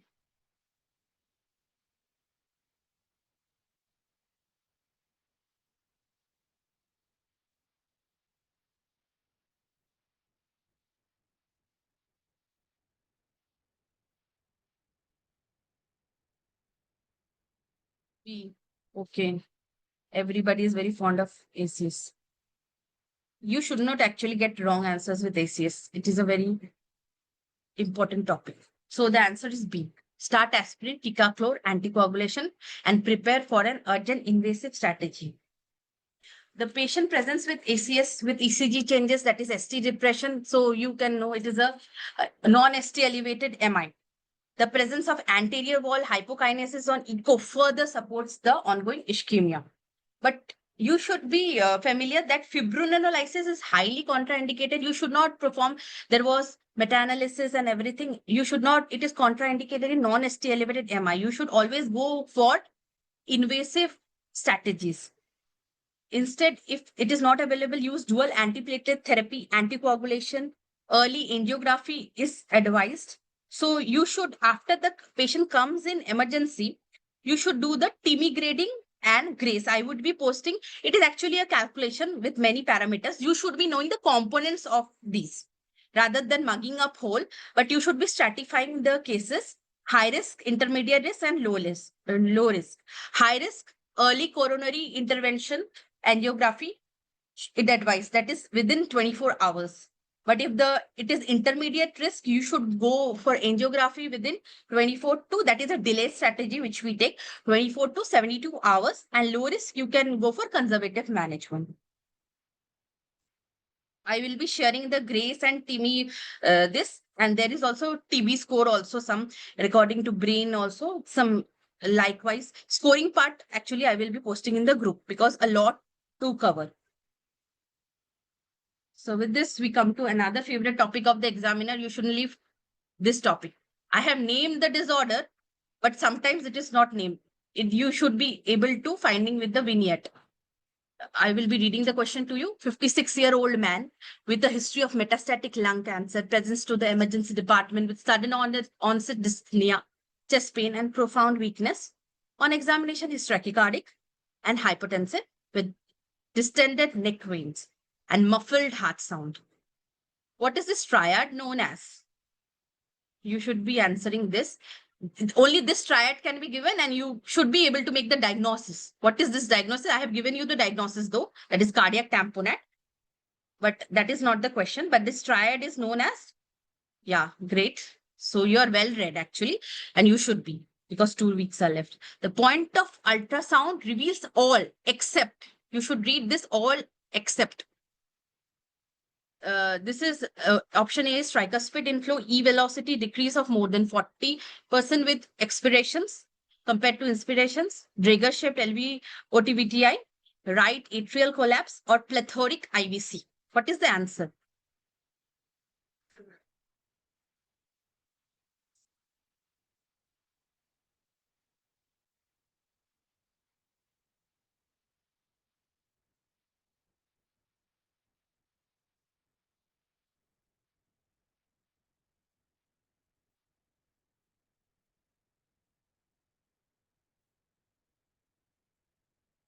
D, D, A.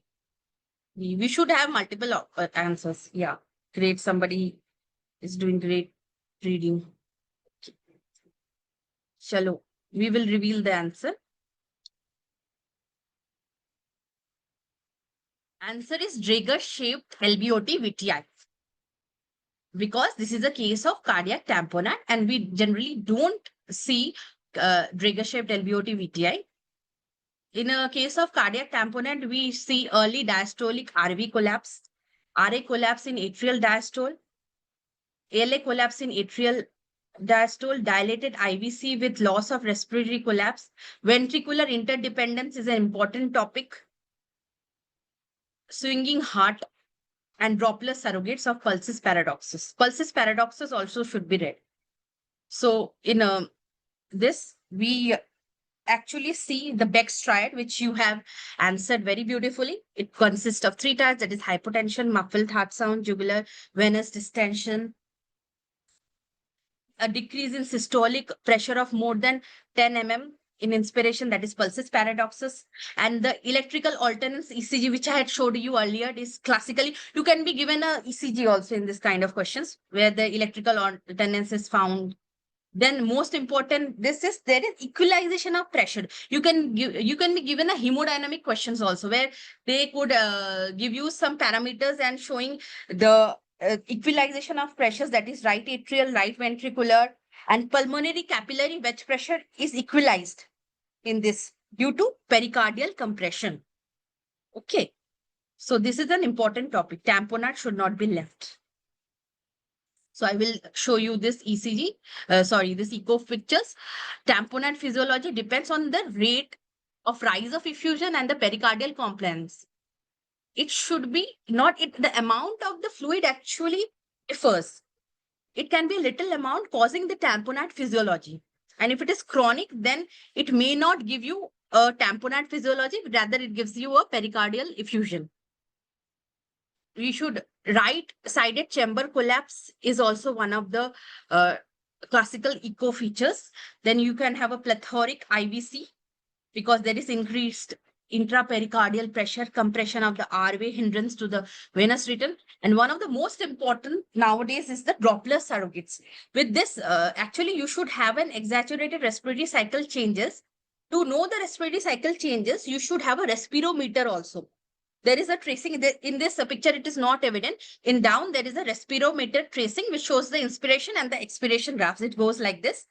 And with this, you can see the variability during inspiration. During inspiration, more than 25% decrease for mitral velocity and more than 40% increase for tricuspid velocity is a Doppler surrogate. Now, which I was talking about, the Draeger-shaped LVOT-VTI is this picture, which is also one of the favorite of the examination. They could give you a picture of this LVOT-VTI. This is known as the LVOT-VTI, which is the envelope we get when we put the pulse Doppler in the 5-chamber view of the echo during near the aortic valve. We get the Draeger-shaped LVI. The causes of LVOT-VTI obstructions, I would say this HCM is the most common. Then you can also get an after aortic valve replacement for aortic stenosis in some congenital heart disease which are subaortic stenosis, transposition of the great vessels, LVOT VTI obstruction associated with AV septal defects, post myocardial infarction, there is altered LV geometry due to opposition of hypokinetic and hyperkinetic regions. In some Takotsubo cardiomyopathy, we have also got in our ICU, there was an LVOT VTI obstruction, sigmoid septum, intraventricular septal bulge due to fibrosis and hypertrophy in the elderly. And this is a topic of nowadays, it is studied very rampantly. That is in critically ill patient, in hypovolemic patient and vasodilated state, especially in septic shock. You get a Drager shape LVOT VTI. We give high doses of vasopressin and rather we do the echo and see this Drager shape VTI. And then we know that the treatment should be, we should be decreasing on the doses of the vasopressors that relieves the obstruction. And in some cases of corpopulmonary and also in cardiac allograft rejection. Then MCQ4, this is also an important topic, pulmonary embolism. You should know A to Z about embolism. So with this, I start the question. A 55-year-old male patient presents to you in the emergency department with sudden onset dyspnea, pleuritic chest pain, and tachycardia of 110 beats per minute. He has a history of hypertension, recent long-haul travel. So more than 3 hours of travel in a flight or something can give rise to a pulmonary embolism. You should suspect of embolism in a patient who comes with dyspnea, sinus tachycardia. His blood pressure is 130/85, respiratory rate is 24, saturation is 94 on room air. So using the Wells criteria for pulmonary embolism, which is the most appropriate next step? Now you can answer. Please answer when I finish the question. Otherwise, I will be confused between the previous and the recent answer.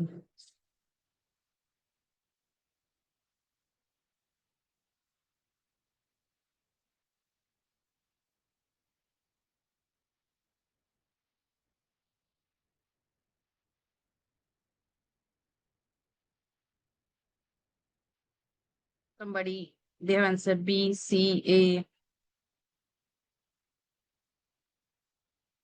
So it's a confusing a bit, but you have to stratify. There is, according to the recent guidelines, if you read the European guidelines, actually, they have stratified high risk, low risk, intermediate risk, what are steps to do. So let's reveal the answer. We have to obtain a D dimer. For this patient, first you have to know that heart rate is more than 100 beats per minute. That is +1, according to Wells score 1.5. Recent long haul travel is 1.5. So there is 3 points, that is moderate probability. So less than 4, if the score is, you should go for D dimer first. That used to rule out whether it is pulmonary embolism or not. 2 to 6. Also low probability. Then moderate is 2 to 6, that you should go for D dimer. And more than 6, there is high probability. Directly proceed for CT pulmonary angiogram. So I have given you the Wells score here. You should read it because I won't be spending time discussing about the Wells score. I have already given you the score in the previous question. So let's see what are the ECG findings in pulmonary embolism. That is was one of the questions. They give these options: sinus tachycardia and S1 Q3 T3 pattern. The answer should be sinus tachycardia because it is the most common. Rarely you can see this S1, which I have actually shown in this ECG. There is S1. In S1, there is S in lead 1, Q3, Q wave in lead 3, and T wave inversion T3. Which you rarely find actually. I have found in many of my patients though, but if the picture is given, then you can answer. But if 2 options are given, which is the most common ECG finding, then you should always answer sinus tachycardia rather than S1, Q3, T3 in the question. Then you can find right heart strain, inversions in V1 to V4, large P's, ABG also, one of the questions can be, there is respiratory alkalosis due to hyperventilation. The patient hyperventilates with hypoxemia, may have normal PaO2 in young and healthy patient. D-dimer, you should know, it has a high sensitivity but low specificity, useful to rule out P in low risk patient if the Bell score is less than 4. CT pulmonary angiography is the gold standard. Gold standard in the question, if it is given which is the gold standard, you should always answer CTPA. VQ scan when available can be used because when CTPA in pregnant patient is contraindicated, you could use the VQ scan, but nowadays we can do CTPA in pregnant also. We should have a shield. It in the studies it has shown that the radiation exposure is a bit it is according to the level, so it is not harmful nowadays. But in the question, according to your NEET SS level, during normal patient, the answer should be CTP, and for pregnant patient, your answer should be in NEET SS level. I'm telling you, VQ scan in pregnant patient. Sorry. Then the echo findings are also important in pulmonary embolism patient, which you should be knowing. The echo findings is McConnell sign, then 60-60 sign, D-shaped, when the D-shaped septum. Generally, what we see that LV chamber is more bigger than the RV chamber, and the ratio is also less of LV by RV is more than 0.5. But if it is altered and there is shifting of the septum, and also there is ventricular interdependence also, you can find it actually in pulmonary embolism in RV becomes dilated, that more than LV. And McConnell sign is a classic sign with the apex pairing RV wall hypokinesia. There is apex pairing because according to the physiology, if you know that during development, RV apex is also contributed by the LV apex. So the fibers actually intertangled within. So RV apex actually gives the movement, but LV is constant. So you can see the apex is moving rather than the whole chamber. So this gives rise to the physiology of the McConnell sign. Now with this, we have finished the cardio. Now we will go to the nephro part, which is also an important subspecialty you should be knowing. There is a 70-year-old with a history of hypertension, diabetes, and congestive cardiac failure presents to the emergency department with progressive fatigue, reduced urine output, lower extremity swelling for the past 3 days. He reports recent NSAIDs used for joint pain. On examination, he is mildly hypertensive. Pulse rate is 89 beats per minute. Bilateral pitting edema is present. You should be reading all the investigation and the vignette twice or thrice, because this kind of questions itself in this question, there is the answer. Serum creatinine is 2.9 milligram per DL. The baseline may be given, may not be given also. You should be knowing. BUN is 49. Urine sodium is 12 milliequivalent per liter. Fractional excretion, which is important in distinguishing AKI. Different types of AKI is important, which is given generally, is less than 1%. Urine analysis. There is beautiful table in Harrison giving different types of urinary analysis and the diagnosis according to the urinary analysis. You should be, I will be posting that table, but you should be also reading this table and mug up that table. Bland sediment, no cast or proteinuria. What is the most likely cause of this patient's AKI and what is the next best step in management? Interesting. It is intrinsic AKI, pre-renal AKI, post-renal AKI, or glomerulonephritis. Start answering.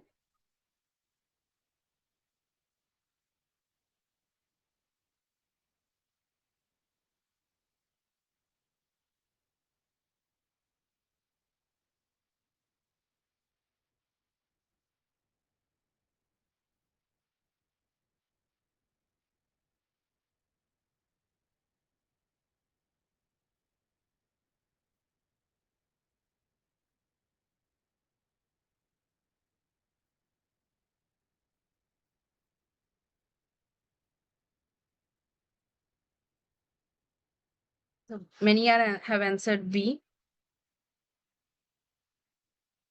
The answer is B. Pre-renal AKI. to stop NSAID, give IV fluids, and monitor renal function. The patient actually presents with AKI in the setting of NSAID use, congestive cardiac failure, and volume depletion. His lab findings are consistent with pre-renal AKI, which is the most common cause of AKI and often irreversible with early intervention. Key clues which were given in the case vignette were his recent NSAID used. NSAID constrict the afferent arterioles, and they inhibit prostaglandin, reducing the renal perfusion. Elevated BUN creatinine ratio suggests a pre-renal etiology. Low sodium, I told you, this sodium fractional excretion is important, less than 1%, indicates an intact tubular function. And bland analysis, this urine analysis, no proteins, no cast, rules out any intrinsic damage to the kidneys. So I will be sharing this table. You can take a snapshot of this table. You should mug up this table. What differences with pre-renal AKI azotemia and intrinsic renal azotemia. Where this fractional excretion of sodium is very important. This urea nitrogen to plasma urea nitrogen ratio, then BUN creatinine ratio, everything is, and the renal failure index.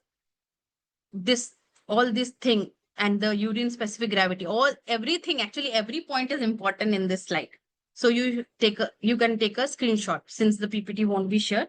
So you take the screenshot for this question, this table especially, and you should mark up and try to understand why it happens. I have given you the clues in this, why you should be also asking yourself why this is happening. But now I knew the time is short.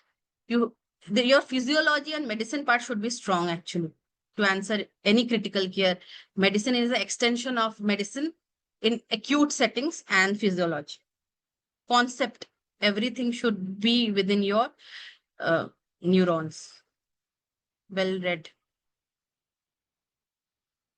Then this is a beautiful slide actually. To summarize, I have taken this slide for your exam purpose only. You can take a screenshot of this.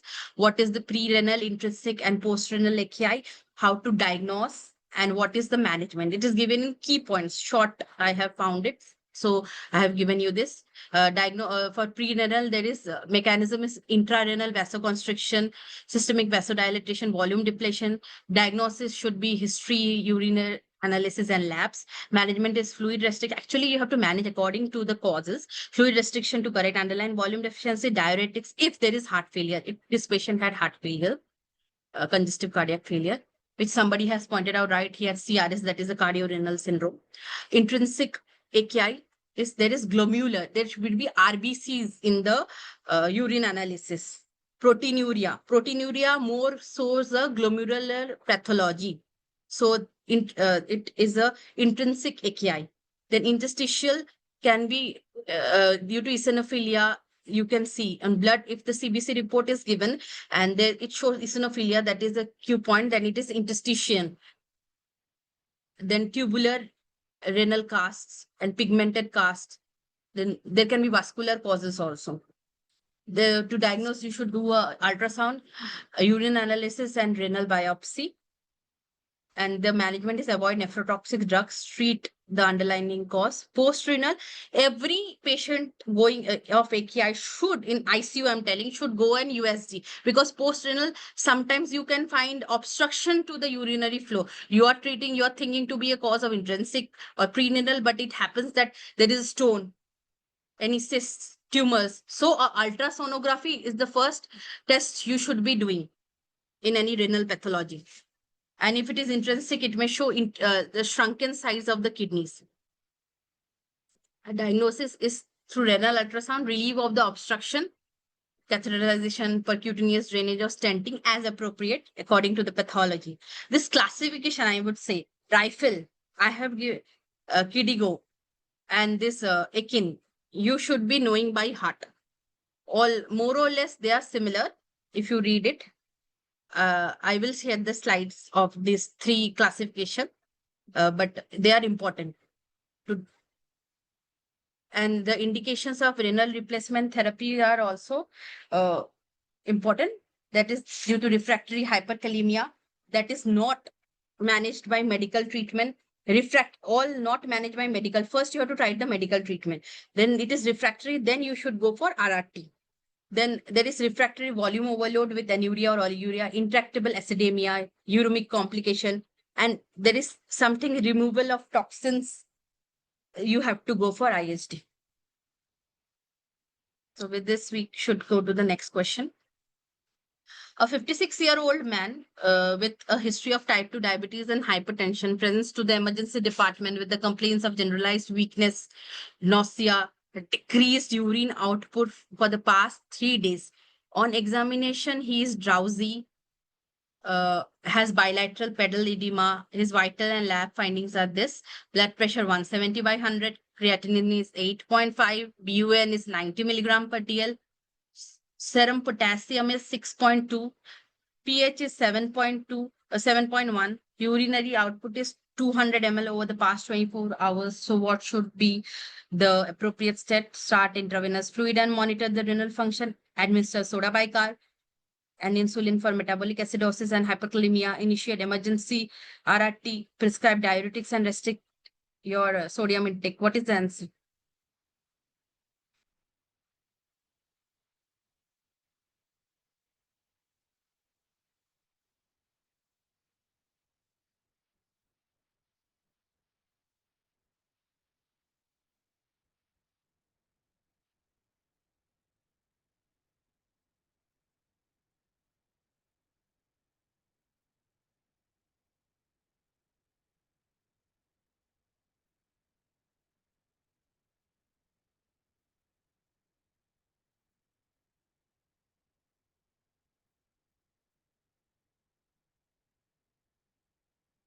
C, B, confusion between C and B.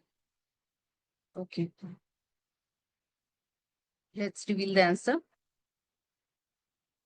So we should initiate emergency renal replacement therapy because the patient has AKI with life-threatening complications, including severe hyperkalemia, metabolic acidosis, oliguria, that is less than 400 ml per day, and uremia.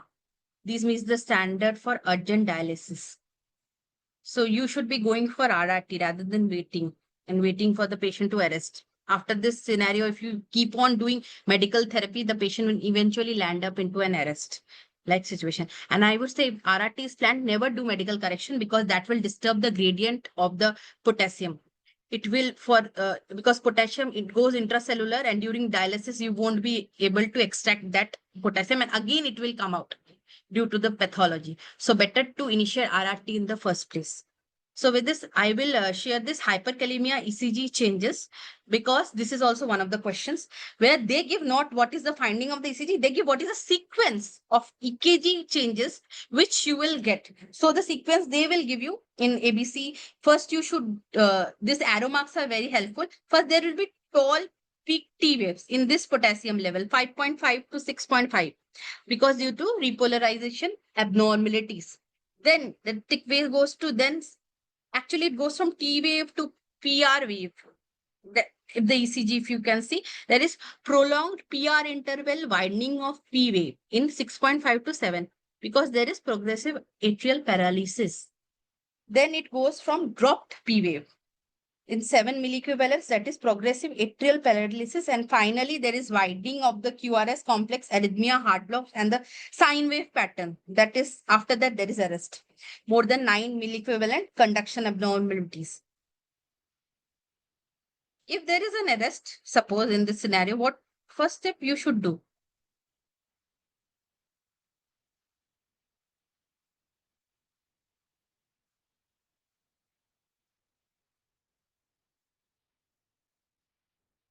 If there is arrest in this situation, start CPR.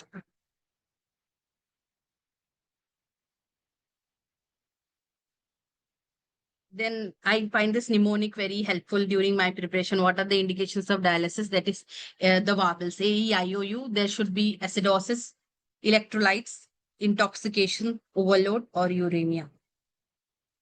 Now, what are the modalities of RRT?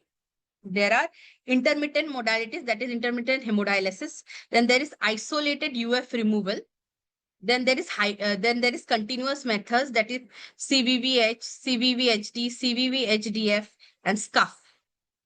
This is more of a 24 hours, and this is a short duration, less than 6 hours, which you do thrice or thrice per week. And there we have come to a hybrid technique, that is the SLED and SLED-F. That is between intermittent and continuous. And there is peritoneal dialysis. There are many studies related to RRT, timing of RRT, and doses of RRT. You should be knowing each and every study. So what are the principle of dialysis? Dialysis, if there is diffusion, there are two principles, diffusion and convection. This diffusion occurs through a semi-permeable membrane along the concentration gradient. Here the dialysate is used for, I used to remember D for D, dialysate is used in this situation. And in this, there is clearance of low molecular or middle molecular weight. High molecular weight, you have to go for this convection, moves this high molecular weight molecules. This is the convection, which depends on the hydrostatic pressure gradient, independent of solute concentration. The solute are removed due to a principle known as solvent drag. And here you use the replacement fluid actually. In convection, that is the filtration methods, you use the replacement fluid. This table I have included you to remember what are the large, middle, and the small molecule. If it is diffusion technique, it removes the small and middle part, and if it is a convention technique, it mainly you need, that is middle and large molecules, kilodaltons will be removed. You can take this screenshot.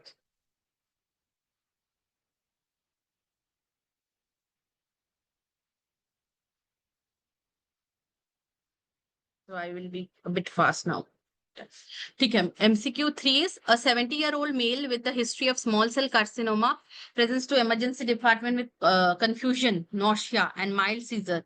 His vitals are stable, and physical examination reveals no signs of dehydration or edema. Serum sodium is 118. Serum osmolarity is 260. Urinary osmolarity is 550. Urinary sodium is 40. Based on this finding, what is the best initial management? Rapid correction with 3% hypertonic saline to increase sodium by 10 milliequivalent per liter in 1 hour. Fluid restriction and monitoring of sodium levels. IV normal saline to correct hyponatremia. Administer loop diuretics with IV saline to promote free water excretion. So what's your answer?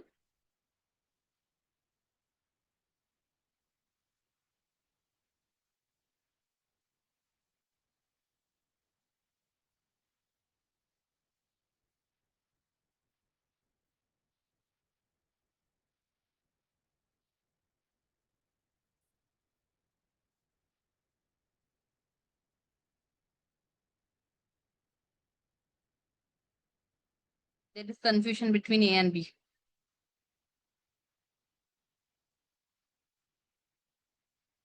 So the answer is B, fluid restriction and monitoring of sodium levels. The patient has syndrome of inappropriate antidiuretic hormone secretion, which is commonly associated with small cell carcinoma. It leads to euvolemic hyponatremia. This electrolytes is also one of the most important topic, and you should be knowing the hyponatremia by heart. There is a table which I will be showing. You should know it by heart. With high urine osmolality and high urine sodium, despite low serum osmolality, the first line management is fluid restriction, that is less than 800 ml per day to prevent further water retention. Hypertonic saline, I gave it to confuse. Actually, if there is acute hyponatremia, less than 40, there is two terminology, acute and chronic hyponatremia. Acute less than 48 hours should be used in severe cases when the sodium is less than 120 and having complications with hyponatremia, that is seizure. The patient comes to you with seizure, acute he has developed, then you should be using 3% hypertonic saline. But it must be corrected slowly to prevent osmotic demyelination syndrome. This ODS is also an important topic for your exam. Normal saline is not helpful because it worsens hyponatremia and CR due to inappropriate water retention. Loop diuretic should also be used in resistant cases, but not the first line. Demiclocycline or vasopressin antagonist, but it is not the initial treatment. It is used for chronic SIDH. So with this, I will show this is a very important table because SIADH and cerebral salt wasting. These two are actually a part of the organ-organ crosstalk syndrome.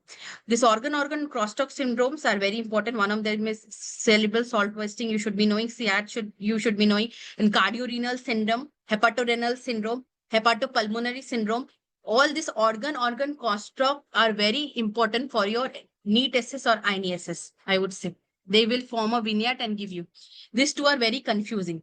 If there can be another MCQ can be formed in another way also. A patient comes to you after brain tumor removal surgery, then he has developed hyponatremia.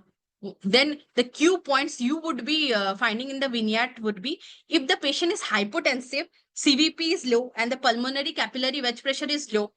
Then here I have given. Then you should be marking is an cerebral salt wasting. And there is another when initial fractional excretion of urate is high in both cases. But after you correct, in CR it becomes normal. And the C soluble salt wasting, it is remains high. So these 3-4 points are very important in distinguish. More or less the picture is same in a question. But they will give you with this vignette, the patient is hypotensive, pulmonary wedge pressure, or they might give after correction that you should be reading the questions very carefully. After normal, correction is normal and it is high in cerebral salt wasting. Treatment in both is, one is water restriction and other is fluids and mineralocorticoids. In clinical scenario also, you should be knowing this. Very important topic. This table, you can take a snapshot. This is very important in diagnostic many pathologies. This is a flowchart of hyponatremia. First, if there is hypertonicity that is more than 1/85, then you should rule out hyperglycemia and mannitol. You have administered mannitol to this patient. If it is hypotonia, that is 260 milliosmoles, then you should go to the next algorithm. And if it is isotonic, then hyperproteinemia or hyperlipidemia. For fluid status, you have to assess whether this is hypovolemia, euvolemia, and hypervolemia. For this, you should do the urinary sodium. It is less than 20. Then there is vomiting, diarrhea, and there is third spacing. And it is more than 20. It is use of diuretics or additives. Then euvolemia, you should do the urinary osmolarity. It is more than 100. It is SIADH, hypothyroidism, and ACTH deficiency. If it is less than 100, then it can be a case of primary polydipsia or beer proteinuria. And urinary sodium here in case of hypervolemia is less than 20. It can be a case of heart failure, cirrhosis, nephrotic, or hypoalbuminuria. And if it is more than 20, it is a case of renal failure. With this, we will go to the next domain, that is the infectious diseases.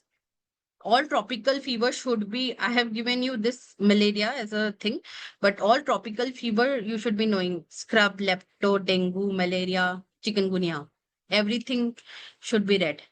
A 27-year-old male returns from a 2-week trip to Nigeria and presents to ICU with fever, chills, sweating, headache, and myalgia for 3 days. He also reports nausea and dark-colored urine. On examination, he is febrile, tachycardic, mildly jaundiced, presence of lactic acidosis. Hemoglobin is 9, platelet is 45,000, total bilirubin is elevated, LDH is elevated. This is an important clue for this answer is the peripheral blood smear shows ring forms and banana-shaped gametocytes.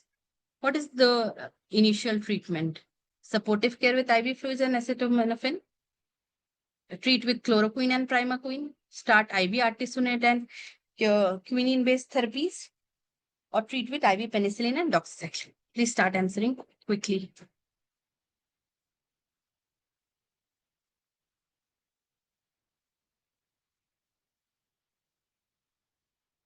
So you are answering correct. So the answer is C.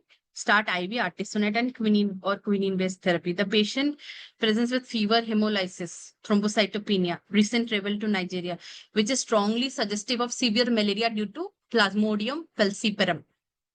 Key clues for this case vignette is recent travel, fever, sweating, the paroxysmal patterns, hemolysis, elevated bilirubin, LDH, thrombocytopenia, and peripheral blood where smear finding is very important. Ring forms and banana-shaped gametocytes. Even in Harrison, there is an distinguishing table showing different gametocytic features, which is elliptical, which has banana-shaped gametocytes, which can be a clue between Plasmodium falciparum, malariae, or vivax and knowlesi. There is a table given. And this is suggesting complicated malaria. So you should be quinine-based therapy. You should start IV, and if the 3 doses, and if the patient is able to take oral, then you can convert it to oral therapy of ACT, artesunate-based regimes. Then 2 is also an important topic. This is the fungal domain. Fungal infection should not be left. Each and every my paper had a fungal infection, similar type of a question. A 55-year-old male with a history of COPD, prolonged corticosteroid use, presence with fever, cough, hemoptysis, pleuritic chest pain for the past 2 weeks. Chest CT reveals a cavitary lesion with a fungal ball and a ear crescent sign in the right upper lobe. Serum galactomannan is positive. Instead of this written thing, you can be shown a picture also of the halo sign. Sputum culture showing septate hyphae with acute angle branching. What is the most likely diagnosis and what is the preferred treatment? Start answering.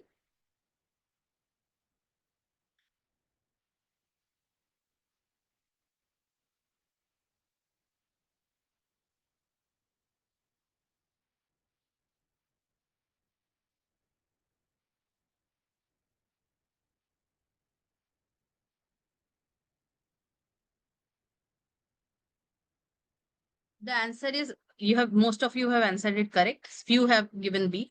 Chronic pulmonary aspergillosis. We can treat with itraconazole or voriconazole. Explanation is based on the risk factor, that is COPD, prolonged corticosteroid use, chronic cough, hemoptysis, pleuritic pain. Microbiology shows septate hyphae with acute angle branching, that is classic for aspergillosis. Positive galactomannan antigen. Radiological sign which you can find in this is halo sign, which shows an early invasive aspergillosis. Air crescent sign shows resolving invasive aspergillosis. Monod sign is air round the aspergilloma, and finger in globe sign. That is a classical find it mucus impaction in the ABPA. I have shown you this air crescent sign and the halo sign. What are the DDs of this is also an important question. All can be finding of air crescent sign except. So you should be knowing all the causes. This is very important. Most common causes are aspergilloma, angioinvasive aspergillosis, and hydrated cyst. But rare causes can be pulmonary TB, ramucin aneurysm in a TB cavity, in the cavity, pulmonary abscess, lung cancer, pulmonary hematoma, and PCP pneumonia.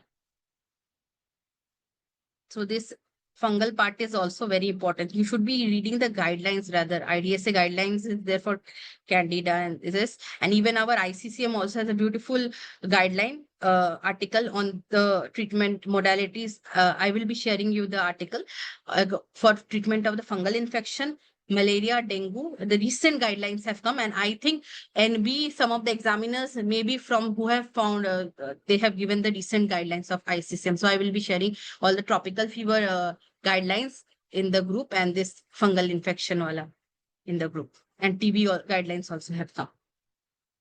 So because the NB examiners are those people only, mainly they will be setting the paper most probably. I also don't know. This MCQ 3 is a 60-year-old male with a history of chronic urinary tract infection, UTI, due to recurrent E. coli infections. A urine culture showed ESBL, producing E. coli.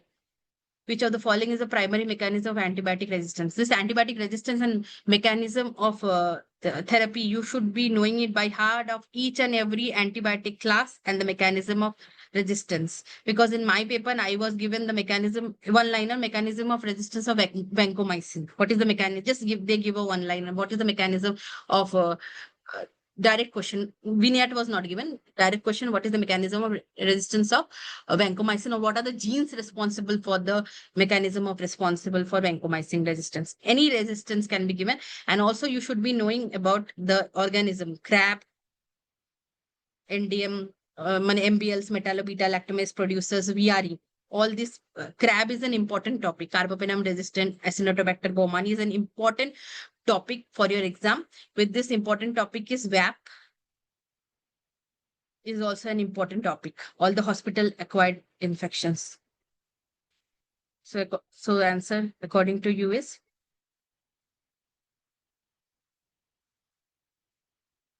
A, C, C.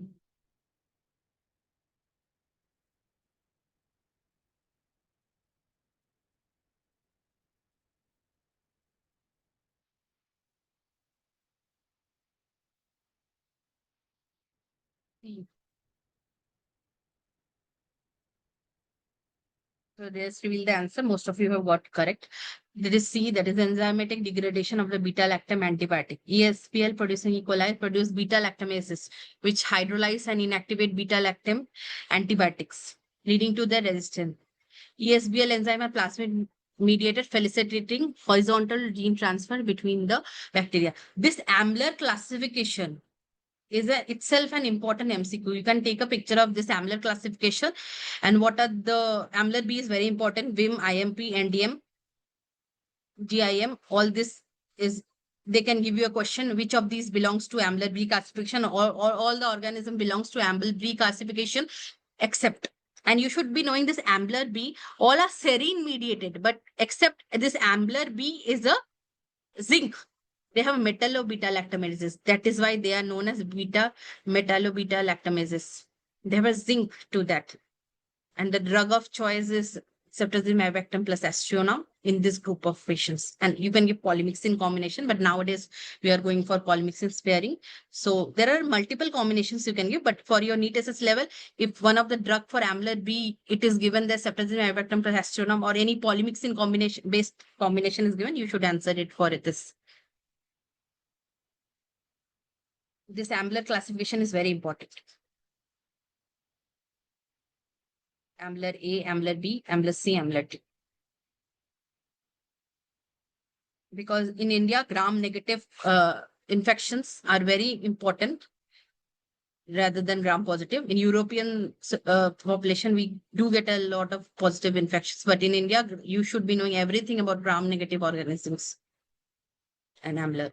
So with this, I have given you a slide according to this was also one of my questions. Which of these following is they have given the antibiotic name. Which of this is a time dependent? They have given all sorts of ABCD, aminoglycoside, aptomycin, then they have given cephalosporin, then ketolites. Then you should give the answer is cephalosporin. That is a time dependent. What is time dependent antibiotic? Most of you must be knowing. It is important that time over MIC, it remains. That is time dependent. And concentration is Cmax by CMI. AUC by CMI. This is the concentration dependent antibiotics, which are aminoglycosides, rapamycin, fluoroquinolones, and ketolites. You should maximize the concentration in this kind of antibiotics. And in time dependent, you should be maximizing the duration of, so they are given in extended drug infusions, these time dependent antibiotics. And with this, you should also be knowing the PD crucial parameters and PK, pharmacodynamic parameters. MIC is important. And PK, the crucial parameters are VD, that is volume of distribution, clearance, and tissue penetration. This also can be a question, that which of these is a PK parameter. All of these is a PK parameters except then MIC can be given in the option. Then MIC is a PD parameter. You should be taking that as an answer. Now coming to the mechanical ventilation part, which is a huge topic, but important out of this I have selected as MCQs. So let's start. Which ventilative settings is primarily affects the driving pressure? Driving pressure is the most important topic. Inspiratory time, tidal volume and PEEP, respiratory rate, or FiO2. Start answering. Like this, one-liners can be given. It is a very easy MCQ, I would rather say. And there's no confusion. Everybody is getting it right.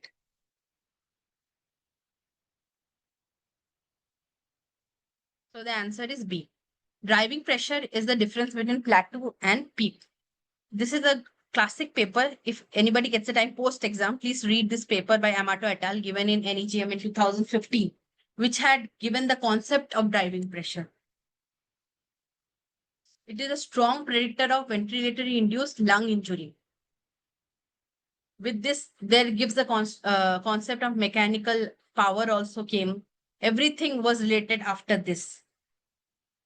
Then high driving pressure. And this value is a magic number you should be remembering for your MCQ. More than 15. All driving pressure should be less than 15. So is associated with higher mortality in ARDS. Then how to reduce this driving pressure is lower tidal volume, which Mohan has also rightly pointed out. And also in ARDS, I want to mention all the trials are important.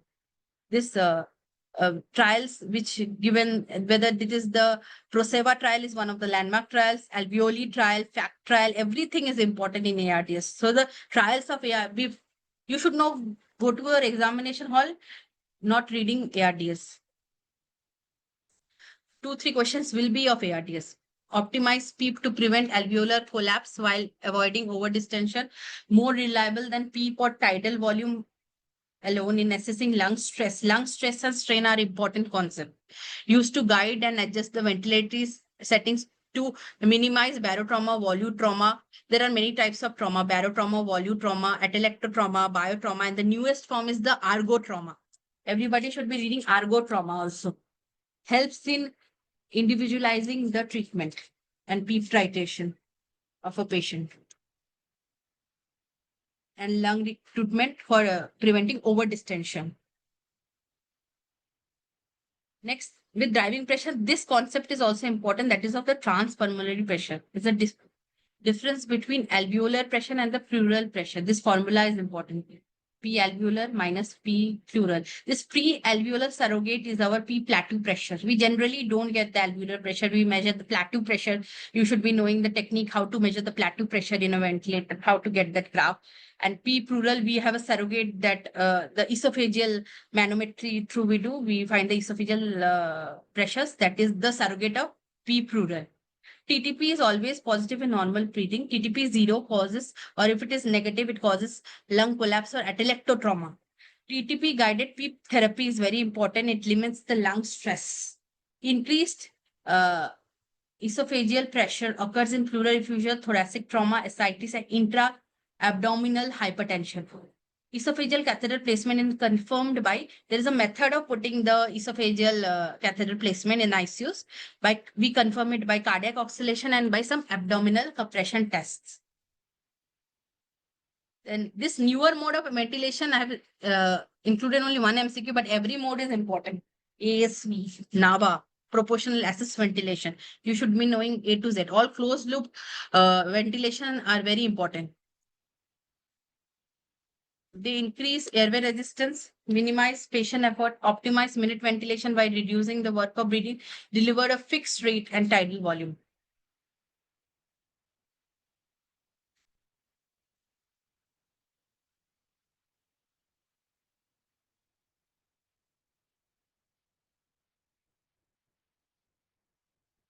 So this is an easy MCQ.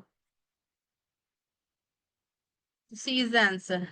AC is an automated closed loop ventilation. It continuously adapts to the lung mechanics. Compliance and resistance is calculated. And this equation is important. If they can give you which of this ventilation uses the Otis equation. There are many ventilators which are having the ASV. This Otis equation is important. Adjust based on lung compliance and resistance. It automatically modifies pressure, tidal volume, and respiratory rate in response to the changing lung compliance and airway resistance. It can be used as a weaning mode also. Some studies are there. Prevents over distension and atelectasis. ASV limits plateau pressure to prevent barotrauma. It balances tidal volume, respiratory rate to avoid atelectasis and hyperinflation. It is actually suitable for both passive and active patients. Works for sedated, paralyzed, and it is a very good mode actually. Paralyzed and spontaneously breathing patient. adjust support level based on patient's effort. This table I have given, you should take a snapshot. It was a question in what are the ventilatory mode, which is the initiating parameter, which is the limited parameter in AIMS. One of the question is this only, limited, and which is the cycle mode. So in VCU, it is time initiated, limited by volume, limited by volume, cycle by volume or time. PC mode, it is time initiated, limited by pressure and cycled by time because they are controlled ventilation. PRVC, it is initiated by time, limited by volume, cycled by volume. PS, pressure or flow, limited by pressure and cycled by flow. Volume support, it is initiated by pressure or flow, limited by volume and cycled by flow. VS, it is CPAP, it is pressure or flow limited by pressure and cycled by flow. Then SIMB, it is time initiated, limited by volume or cycled by volume or time.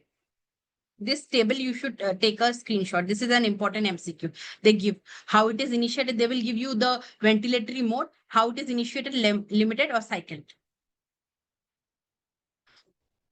Now the scoring, I have put only one question. This is the Hacker scoring. Hacker rocks. Everything is important.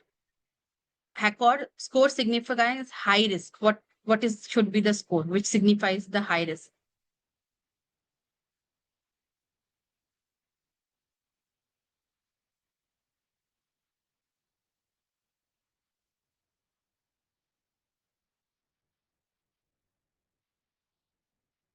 Most of you are getting it correct. You should be very good in this kind of scoring. Scoring main important is what you should be not studying each and every scores they have given. You should be knowing the components of the score, and you should be knowing what is the high risk, which score signifies the high risk, which is the low risk, or which is the, if there is intermediate category in that score, you should be, because nobody will ask you what points it signifies, because nobody can remember. In this kind of, the question will come in this way only. What are the components in SOFA? What are the 6 components, or which of these is not a components of a SOFA score? Like this only they frame the questions generally. Nobody asks you about this component. What are the scores each? It's like this. Hacker can be heart rate. Nobody will ask you what is the less than more than 120. What is the score given? They will ask you what are the components of Hacker, or what is the component of SOFA. Like this, they will ask you a question. This Hacker to remember is very easy. H stands for heart rate. I remember it like this. A stands for pH, that is acidemia, that is signifies this A. C for coma, that is Glasgow coma scale. Then O for oxygenation, that is the PF ratio.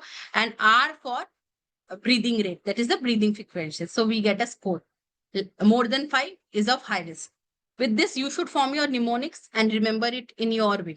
But its Hacker is a very good score. With this, Hacker only signifies all the 5 terminologies. So with this, I will come to NIV. NIV provides because Hacker score, actually we use it for assessing the efficiency of NIV. Provides respiratory support via sealed interface. What are the interfaces of NIV are also important. Mask, helmet. They can show you pictures of different interfaces and ask you which is this interface. Like this also question can come. Without intubation, and provides positive pressure. Physiological benefits of NIV is alveolar ventilation, reduces work of breathing, recruits alveoli, decreases left ventricular afterload, which is an important in cardiac failure patient. To reduce this left ventricular afterload, we use NIV, and stabilizes the chest wall. Indications are hypercapnia. In COPD also initially use NIV trial we give. Post-extubation failure, that is in post-extubation, we use NIV, that is, we call it weaning in progress. That terminology is called, if you use an NIV post-extubation, that terminology is called weaning in progress. With this, I want to share, there are 3 kinds of weaning you should be knowing. OSA and hypoxemic respiratory failure. Contraindication, if a patient has cardiac arrest or respiratory distress, you will straight away go for intubation. No inability to protect airway, secretion should not be retained. Untreated pneumothorax, severe hemodynamic instability, recent GI or cranial facial surgeries, whether you cannot fix the interface or the patient is vomiting, you should not be using NIV. Evidence basis, it reduces intubation mortality in COPD. There are few studies. Pulmonary edema, immunocompromised patient, but has a limited role in ARDS and pneumonia. NIV, you should also be knowing about HFNC. HFNC, important is the fluoride trial, and ROX index is the important topic to be studied in HFNC.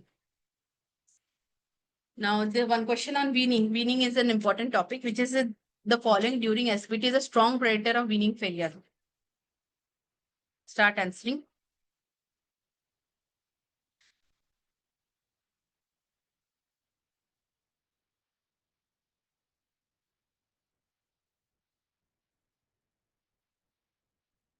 So most of you are getting it correct. Is A, that is rapid shallow breathing index. It is an important bedside assessment of weaning. It is also known as a Tobin index because it was given by the great Martin Tobin, sir. So it is also known as the Tobin index.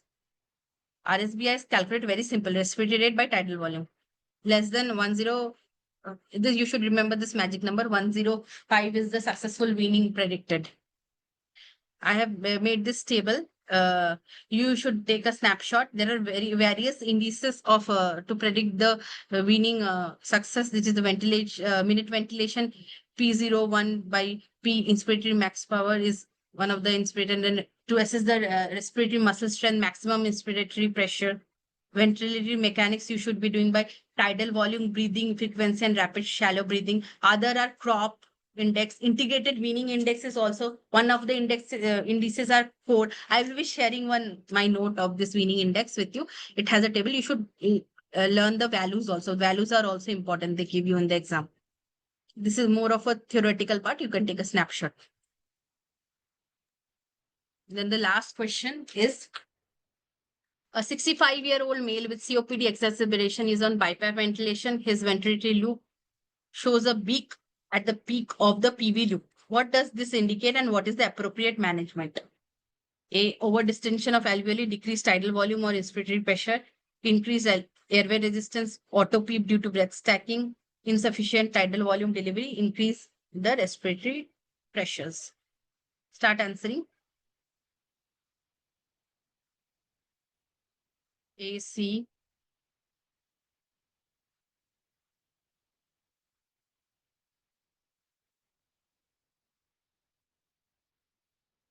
Answer is overdistension of alveoli.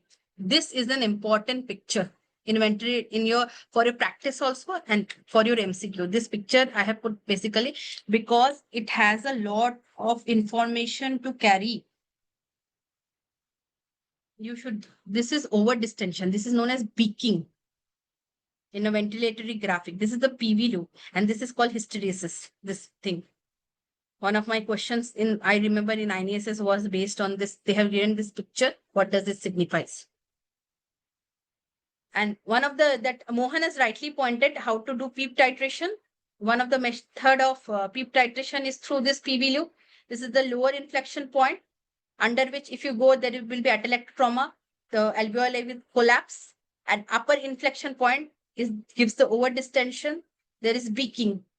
So the optimal PEEP should be lying between these 2 points. This is an important for your clinical practice as well as MCQ. The beak in the PV loop occurs when further increases in pressure do not significantly increase volume, indicating alveolar distension. This can lead to barrow or volume trauma. Management involves reducing tidal volume or inspiratory pressure to prevent lung injury. This picture you should know by heart. Anything can be asked from this picture. Below this, I can frame 3 MCQs from this. Below the lower inflection point, what does it signify? What is this beaking? What is the optimal compliance? How to titrate the PEEP? What is this loop known as? What is hysteresis? Anything can come. Within 1 MCQ, 10 MCQ, I would say 50. Examiner can frame 56. So the concept is very important of each and everything. You should study. Mugging up is not important. Mugging up MCQs, I'm telling, but mugging up concepts is important. Rather, understanding the concepts is important. Mugging up MCQ, solving any book. I used to read the concept and solve hardly 10 MCQs because my time was very limited in my residency or anything. But the concept actually helped me. So the concept is important. not solving 1,000 MCQs and not cracking a rank. It should be smart work. Okay, thank you. I would say that that was an exhaustive presentation, ma'am. Very wonderfully Thank done. you. I mean, now I have done my presentation. Trista ma'am has given her presentation. You would notice that, you know, the way we have approached MCQs are different. So with this, we would like to discuss few important points for your examination. Like how I did my presentation is that, you know, I have put only most of the times one-liners, and then I have read question twice. I only gave answer. Whereas ma'am has approached MCQs in a bit different way. She tried to incorporate clinical vignay, and then, you know, she tried to explain, you know, how to approach it. So what I want to tell you is that every person has a unique preparation mode. Okay. So I would prepare in one way, Trishna ma'am would prepare in another way, and XYZ prepare in another way. So you should not compare what other person is preparing and how the other person is preparing. Rather, stick to your preparation, because now the exam time is near. In another 2 weeks, you have exam. So don't try to see how the other person is preparing. Rather, stick to your preparation. Okay. So with this, you know, what I would like to suggest, you know, as a, you know, what I would do when I am in your place and giving NEET SS exam. So what I would do is, you know, in the next 2 weeks, first week, I would like to read the topics which are important for exam, but which I have not touched so far. Okay. So now, you know, in this discussion, you have come across some topics which you would have not read before. I would suggest in the first week, write down the important topics. You know, we have shared one file in the WhatsApp group. So, you know, you can use that, or maybe, you know, based on this webinar, you would have noted some important topics which either of us have told. So if the topics, those topics, if you have not read, try to utilize first week to learn the topics, because learning cannot be done in the last moment. Learning should be done when you have good time, so that you can understand the concepts. So utilize first week for learning the topics which are important for exam and can be asked. In the next week, I would suggest you revise things, because there is no point that you read a lot of topics and you have not revised in the exam. Okay. So my first thing I would do is list out important topics, and notice which topics I have not read, read them in the first week, and revise whatever I have read so far in the last week before examination. So this would be my first strategy. And so, you know, after this, what I would do is, you know, how I would approach a MCQ question in the exam. Okay. So, most important part is read the question. Okay. Many of us lose marks because of the you know, avoidable mistakes which we do in the exam. So the avoidable mistakes is, there is a incorrect statement, but we mark the correct statement. You know, there are crucial points in the question which we often miss to observe. So, you know, people say what is, you know, not a right option, you know, what is an incorrect option. So options might change. What I would suggest is read an MCQ twice. You know, in the second time when you're reading a question, try to pick up the most important things. Okay, incorrect option, correct option, you know, which of the following is a true statement, which of the following is a false statement. So read the question twice. In the second time, pick up the correct pointer for the question and try to answer, you know, try to read the options and try to answer. Okay. So this is for, you know, say one-liner questions that come. Okay. So, you know, most of my questions are one-liners, right? So this is how you approach. Say that, you know, like how Trishta ma'am has taken her presentation, there are a lot of clinical questions, right? So clinical questions are big.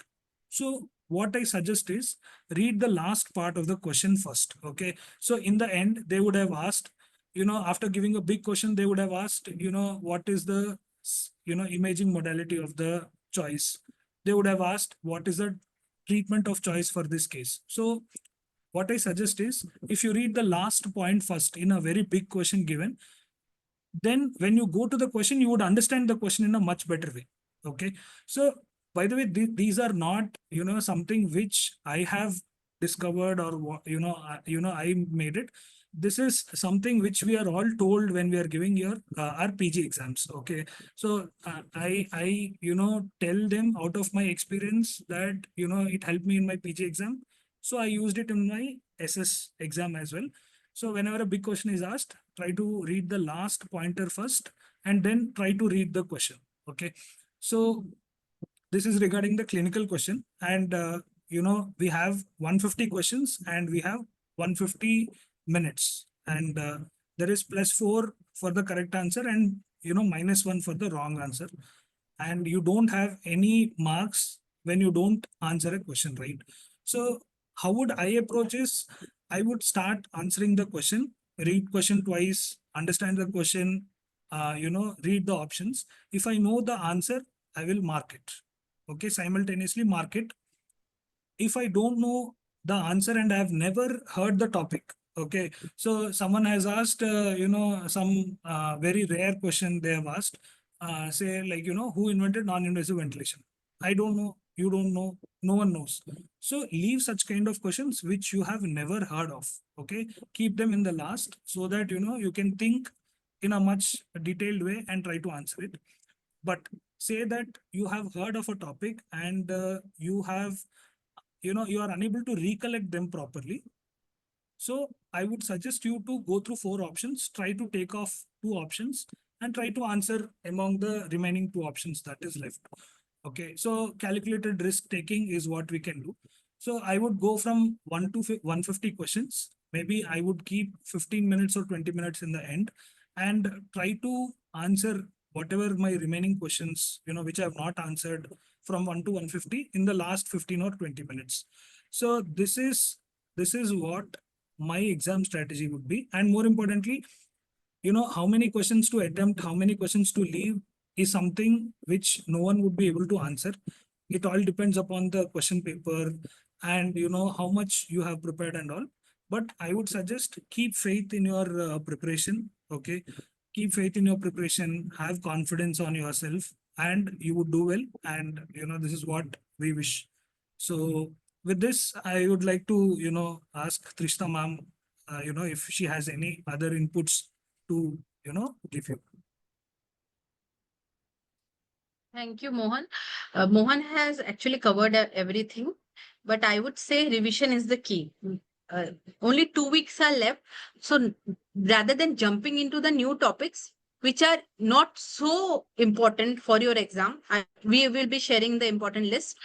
Stop. You should not be reading it because it will create a lot of confusion at this moment. If you had 6 months, then I would have suggested study the important topic, the very hard topics or which you have not studied. Now revise.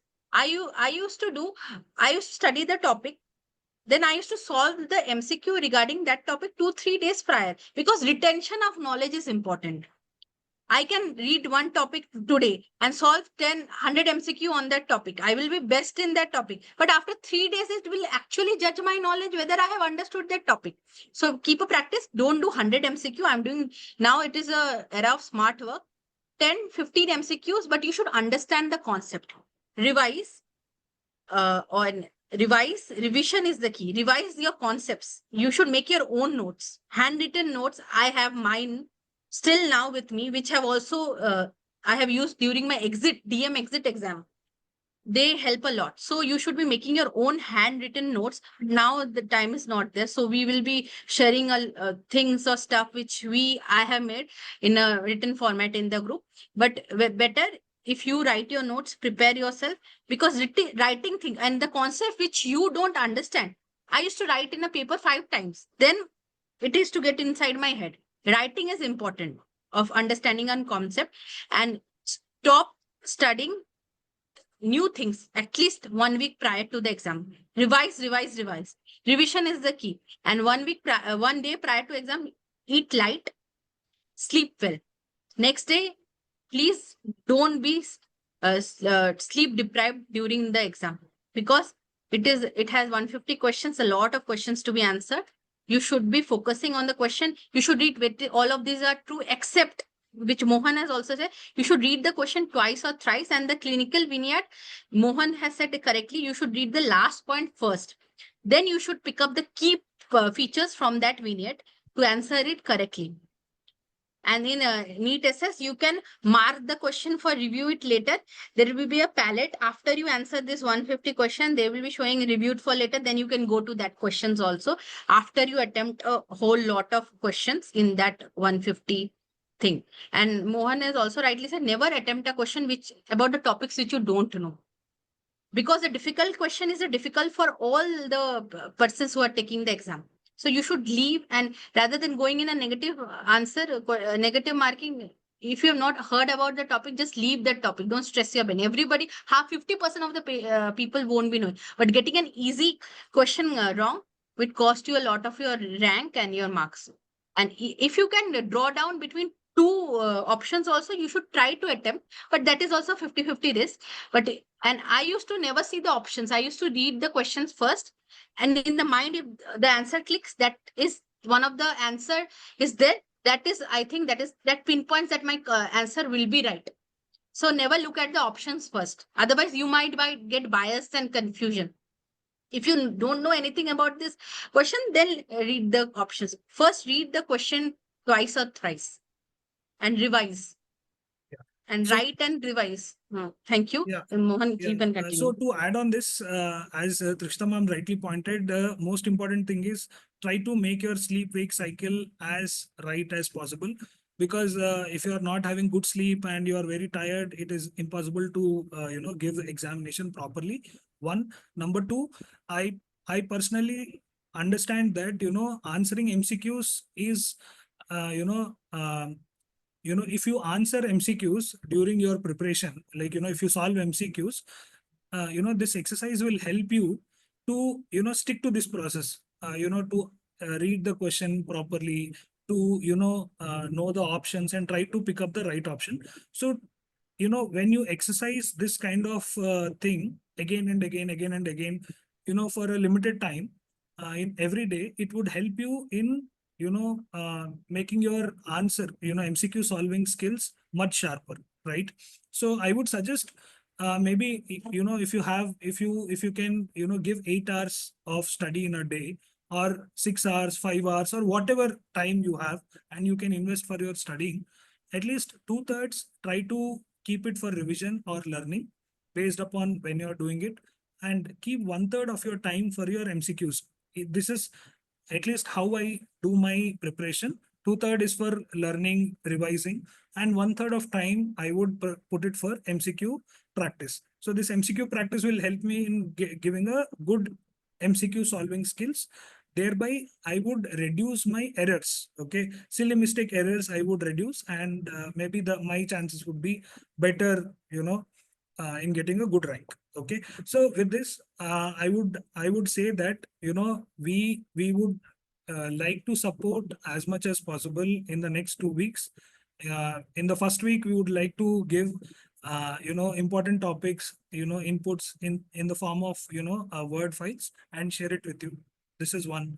Whenever you have a query, don't feel shy to ask in the WhatsApp group. Okay, no one knows everything. Okay, I used to be a junior of Trishta ma'am. Whenever I don't know, I used to ask her. So we used to discuss, and then we used to learn. Okay, so this is a platform. You should not shy in asking questions. Rather, come forward. Send in us your queries, and we would be more than happy to solve it. Okay, so with this, I would like to say thank you for attending this webinar to all the participants, and we would love to see you excel in your exam, and we would love to help you in this process. Thank you and good night and all the best for the exams.